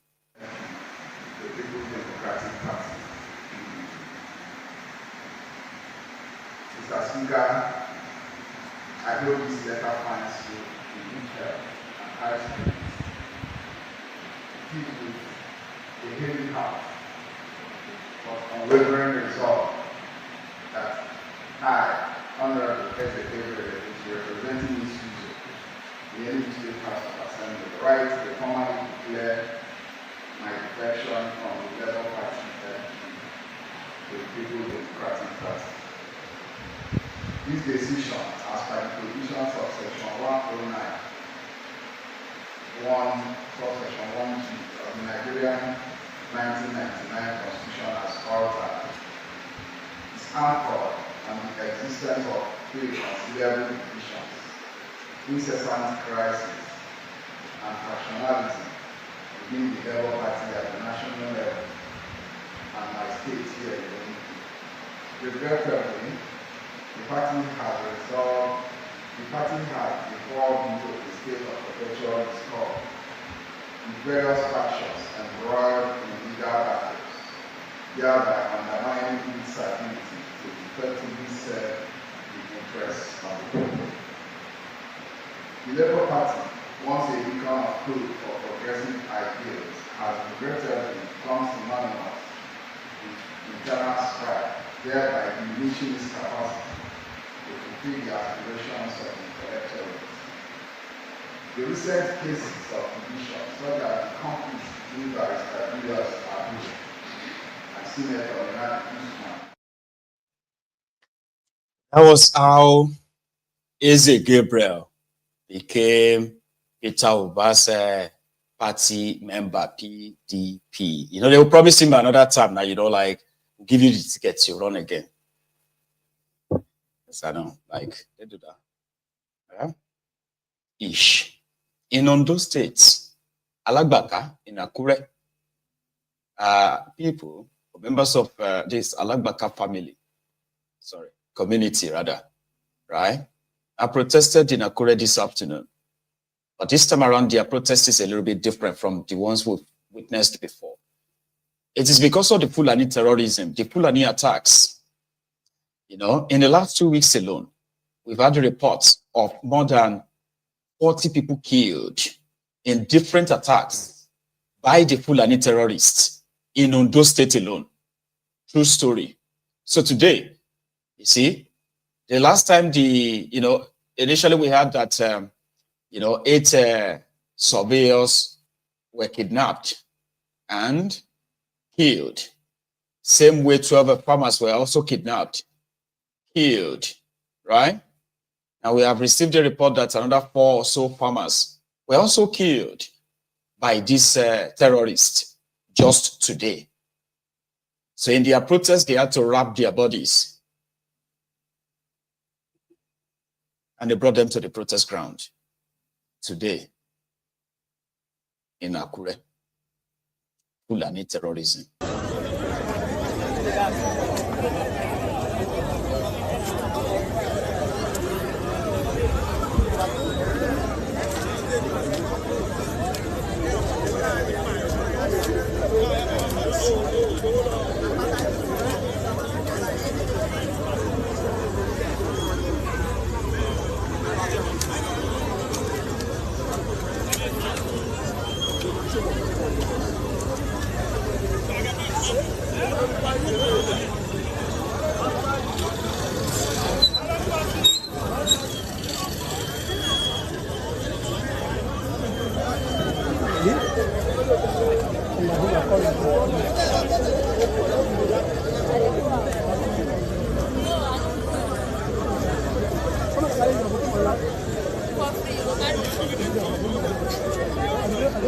You go over to time for yourself.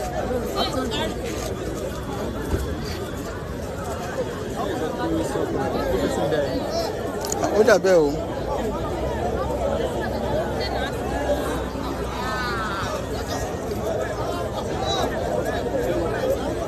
What's going to happen?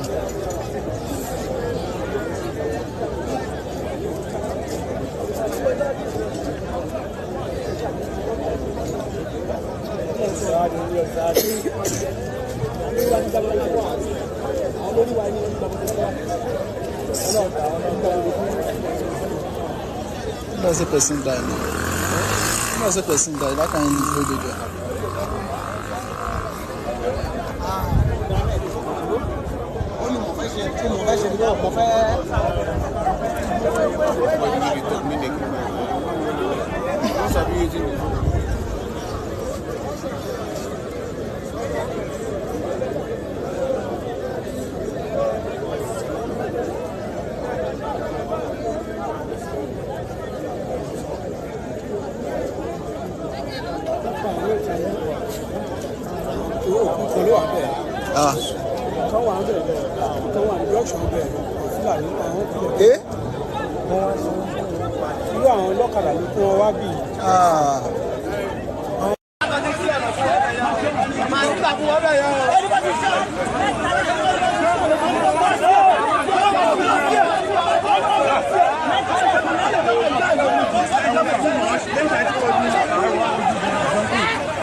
Yeah, that's the part. Yeah, you see those plastic bag wrapped about something. That's the plastic black plastic bags wrapped around the bodies. And it is the part to just show a little bit of the macheted part of their body, the head and all of that. So I have to stop the video at that point. It's graphic, isn't it? So when they tell you about Fulani farmers others clashes, there's nothing called farmers others clashes. Fulani comes to people's farms. Whenever they resist the destruction of their farms, then these farmers will be attacked and they will be slaughtered. Just like that. And then the media will keep telling you about farmers others clashes. So if it is farmers others clashes, how come it is only the farmers that are dying and the others don't die? I mean, you go to a farm and you're like, oh, the farmers and others, a farmer and other, they just had a clash and they've both macheted themselves or shot themselves and they are dead. It's only the farmers. There's nothing called farmers and others clashes. Like this guy said, the governor of Plateau State, Mutfang, Gabi Mutfang. What has happened on the plateau is not a clash between farmers and herders. Please hear me and hear me well. What has been happening is genocide, and I want the international community to note it. We think we know those behind it. We are coming after them. Already a number of arrests have been made, and we know that those arrested are only agents of the masterminds behind these attacks. And we know that there are powerful forces behind them. By the grace of God, we will not only expose them, we will break their ranks. Amen. Abi, what do you say after somebody say by the grace of God? You just say amen, Abi. He's a politician from Plateau State. Going a little bit further, sorry, let's make a little bit digression. How many of you have seen this video of Alpha Shitu? You know this guy that does this Islamic sort of teachings, I think. That's what I believe Shitu does. You remember him? And also, I do not know how recent this clip I'm about to play for you, how recent it is. If some of you have seen it, this is my own first time. Well, it is my first time of seeing it. I saw this a few days ago and I was like, it was about the Allah for you. And I'm like, is there something wrong with Shitu? Kò ní dá fún yín gbogbo sàn bó tẹ̀ ń bọ̀ kò ní dá fún yín oyin bọ̀ ọba ọgbọ́n yín go according to Quran àájúwe ibi tí Aláàfin Ọ̀yọ́ máa wọ̀ according to Quran ni mo ń sọ o mi ò sọ ti fẹ́nu mi o àájúwe ibi tí Aláàfin Ọ̀yọ́ máa wọ̀ fún yín Aláàfin Ọ̀yọ́ according to Quran wàá mọ̀ pé ní òfò l'Aláàfin Ọ̀yọ́ pọ̀ ti ọmọ náà ni orí burú èèyàn tó ṣẹbọ kú ẹ wá ń ṣe pass fún Aláàfin Ọ̀yọ́ kò ní dá fún gbogbo ẹ̀yin tẹ́ ń defend Aláàfin Ọ̀yọ́ ẹlẹ́bọ ni Aláàfin Ọ̀yọ́ ti dẹni òfò wájú Ọlọ́run kí ló ń ṣe yín tẹ́lẹ̀ sòdodo ayé gbogbo yín ò ní dá àbó lórí burúkú ni ní ká bá sòdodo fún yín ká bá sòdodo ẹ yá wẹrẹ nìyẹn ẹ rò pé mi sẹ́ni gbogbo táìmù tí mi ò fi ráyè yẹn mo ń ṣe wàhálà bẹ́ẹ̀ mi ṣe máa travel láti bí ìjẹta mo ti kó n lé sátà àná ni mo dé bí alẹ́ wàhálà yẹn mo ń bá káàkiri pé bí ṣe máa rọ́ọ̀ṣì láti kí náà porúkọ ẹ̀ mo fò láti Dublin mo lọ sí Italy àti Italy mo tún fò lọ sí Egypt àti Egypt mo ṣe wá wọ plane padà wá ìlú mẹ́rin ni mo dé lánàá ìlú mẹ́rin ni mo dé kí ló dé Saudi Arabia ìlú mẹ́rin torí pé mo ṣáà gbọ́dọ̀ di àárọ̀ torí pé ẹ̀mí mi ṣàkóso ẹni wá àṣẹ pé mò ń bọ̀ wá gbé yín ṣépè ni ó yọ lọ́hùn àwọn tó lè fẹ́ gbàdúrà kọ́ lọ́ máa ṣe gbàdúrà gbogbo wọn ṣùgbọ́n gbogbo yín mo ń bọ̀ wá bá yín o mo pẹ́ǹdì ẹ̀ sílẹ̀ gbogbo ẹ̀yin tẹ́ ń ṣe fídíò mo ń bọ̀ àtàgbà blọ́gà mo ń bọ̀ gbogbo yín mo ń bọ̀ màá gbogbo yín lẹ́ máa gbé sílẹ̀ kọ̀ọ̀kan kí ló ṣe yín. So it's like all those time of their controversies, all these things they do on Instagram and all that. I've been on TikTok. But I'm just like, I'm not saying that the video is recent, but I mean, you can't have such meltdown as a Yoruba person, and then just because of your religion, and then you have to go like bad shit that much, and the internet doesn't forget. Right? And it's so sad to do, right? Where you see some of these guys who believes that Yoruba and the Yoruba culture, Yoruba tradition is trash. I mean, there are many of them. And unfortunately, people who do this, right? They always hide behind their own style of Islam. When you see these people from Ilorin as well, with the Fulani, with their Fulani heritage and Yoruba kind of like heritage too, they rubbish what is that of Yoruba either for their religion, which they hide behind. You know, it's crazy, Sha. Like, I don't like Honey of Ife. But I'm not going to go bat shit on him. There's the reason why I don't like him is because, yeah, of his actions. And some people don't like me calling him Honey of Ife. Because to them, well, I won't go bat shit on him like that. I don't like some of these Yoruba Obas too. And when I want to talk about them, I still kind of try to, I don't know, I mean, I still try to hold back, I don't know.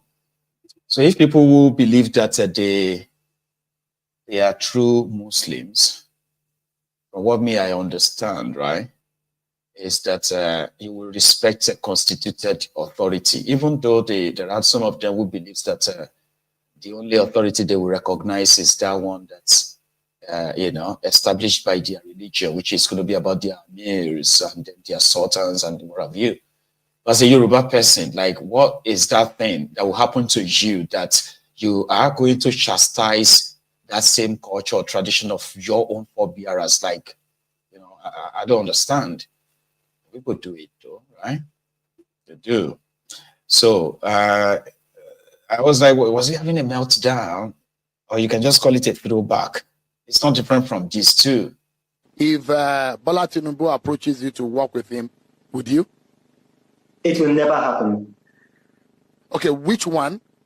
Which of the scenarios? Him approaching you or you accepting to work with him? Oh my gosh, I don't want to betray privilege.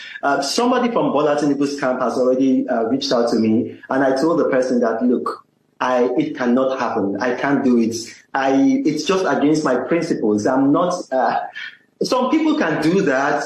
It's not in my DNA. I can't do it. It's never going to happen. It's never going to happen. I wish Bola Tinubu well if he eventually is sworn in and then the courts uphold his victory. But I can never work with him. Now we have it that his name has been submitted for ambassadorial appointment. Oh my, I can't wait. So all of them will call him Ambassador Reno Mokri, Ambassador Shehu Sani, Ambassador, who else is going to be an ambassador? Under Thiefnubu, Ambassador for Food Kayode, or, yeah, for Food Kayode, which is FFK. Ambassador, I won't weary in your low. Hey, your low shadow me by you to your low. Eh? Okay. Well, that one is that, right? So, going forward again. Okay, just going forward. Yeah, we saw Peter Obi in London too. Wike is in London, Obi is in London too, right?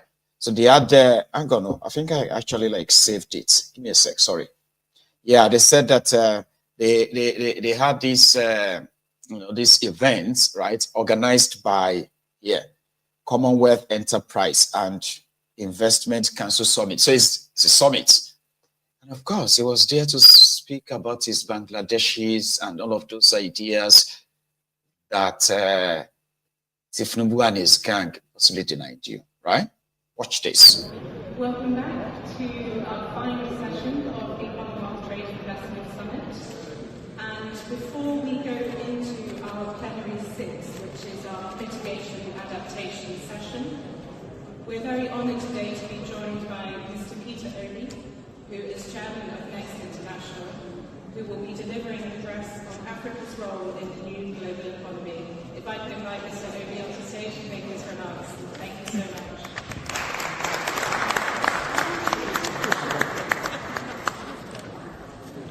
Good afternoon, everyone. I think my own is when he talks about Africa, that's interesting. Thank you.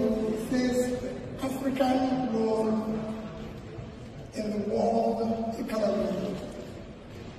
I think this topic is of a very great importance, considering the vast opportunities in Africa, which, if we're harnessed, will contribute immensely, not just to the Commonwealth, but globally. Today, despite what you can say, the vast potentials of Africa. Africa only contributes from WTO about 2 to 3% of the world trade. And of course, it's about 3% of the global GDP. If you compare Africa to other continents, you just see difference. Even in per capita, which you use to measure poverty and everything, you'll find out that Africa is nearly about 2,000 when you compare to the nearest continent after that, which is Asia, at about $9,000. Despite that Africa today is the second largest continent in terms of population of nearly 1.5 billion, but especially with the highest number of youth, or what you can call working age population of nearly 1 billion. No other continent like that. And of course, Africa has a huge hectares of uncultivated arable land. Africa possesses about 30% of the global mineral resources. So you could see the potential of Africa. Yet, when you compare it with what is happening in terms of its contribution, so following the present disruption by Trump in some known and settled global economic orders, Africa stands at an opportunity to be able, in the new order, to be able to prosper, because you could say it missed out on the globalization that people are today celebrating. Africa wasn't part of it. But I believe that if we can organize ourselves, so people will always ask, what do you need to do to change that scenario? And what will Africa do to contribute in the global economy? I think that what is missing, leadership. Africa needs leaders that will prioritize productivity, especially in investing in critical areas of development, investing in education. If you have youthful population of about 1 billion, you need to invest in education and skill, because it will provide the workforce that is needed for productivity in Africa and the world. Africa needs to invest today in the world food market or productivity. Africa just contributes about approximately 300 billion. Yet they have vast cultivated land, which, if properly cultivated agriculture, could go up to 1 trillion. So Africa can actually be a net exporter of food and contributing to the world. People will always say to me, oh, how? I always give them an example. Bangladesh today produces about almost 60 million tons of rice. And Bangladesh is just about 148,000 square kilometers of land, in terms of land space. And with a 1 census.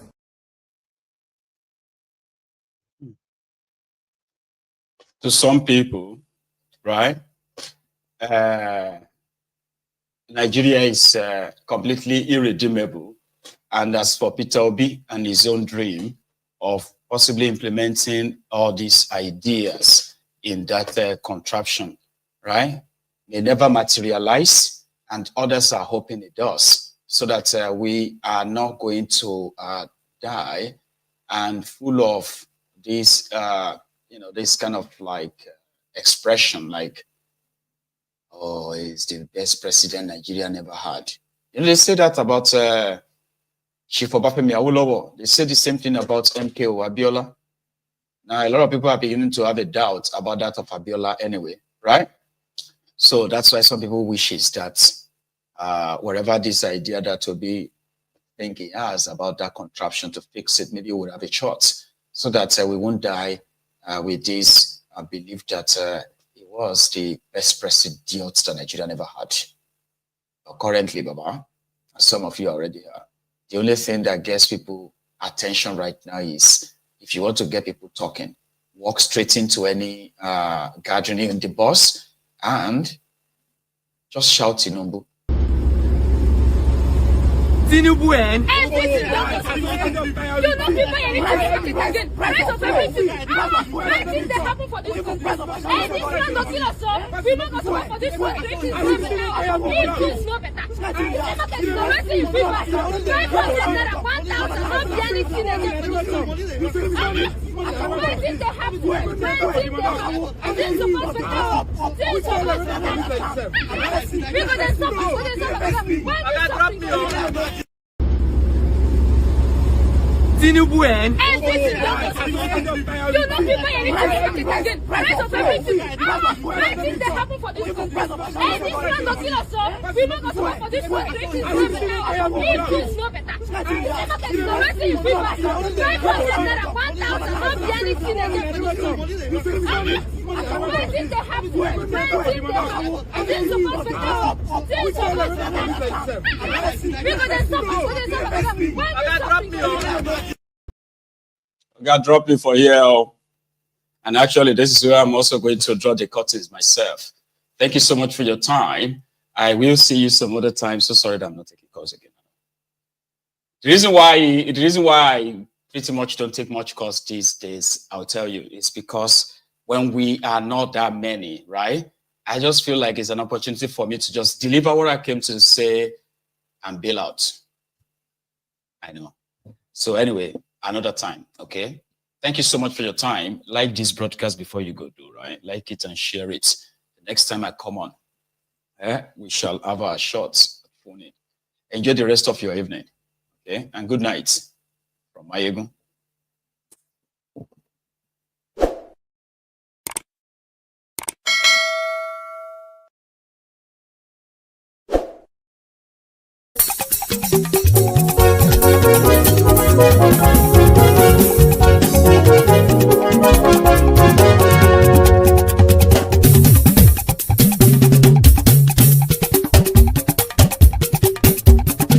Mayegun làwa mọ̀ làmọ̀ tó dòdòdò.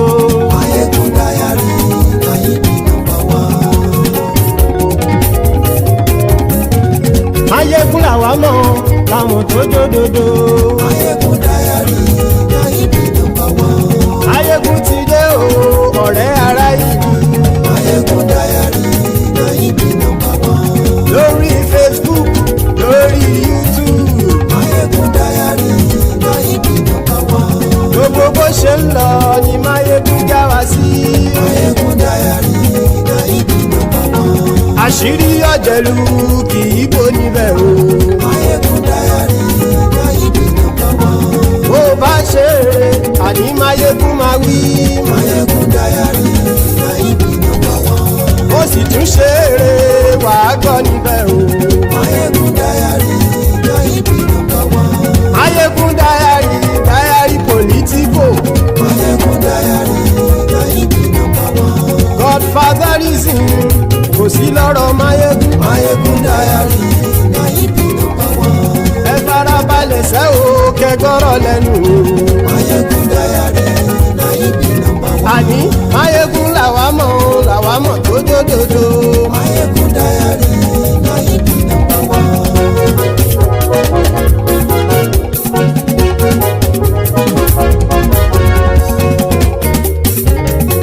Àní ẹ̀sùn ràkì. Mayegun ti dé. Mayegun ti dé. Ọ̀jẹ̀lú ẹ̀sùn ràkì. Mayegun ti dé. Àní ẹ̀sùn ràkì. Mayegun ti dé. Lórí Facebook. Mayegun ti dé. Àní ẹ̀sùn ràkì. Mayegun ti dé. Lórí YouTube. Mayegun ti dé. Àní ẹ̀sùn ràkì. Mayegun ti dé. bá gbé wúrẹ́ àní ẹ̀ súnra kì ijó ìgbádìyẹ àní ẹ̀ súnra kì bí pẹ̀sìdó bá rúfin o àní ẹ̀ súnra kì bí gómìnà kówó jẹ àní ẹ̀ súnra kì ọlọ́pàá tí ń darí bá àní ẹ̀ súnra kì aṣòfin tí ń rúfin o àní ẹ̀ súnra kì òkúrọ̀ olóṣèlú àní ẹ̀ súnra kì ọ̀jẹ̀lú ẹ̀ súnra kì àní ẹ̀ súnra kì.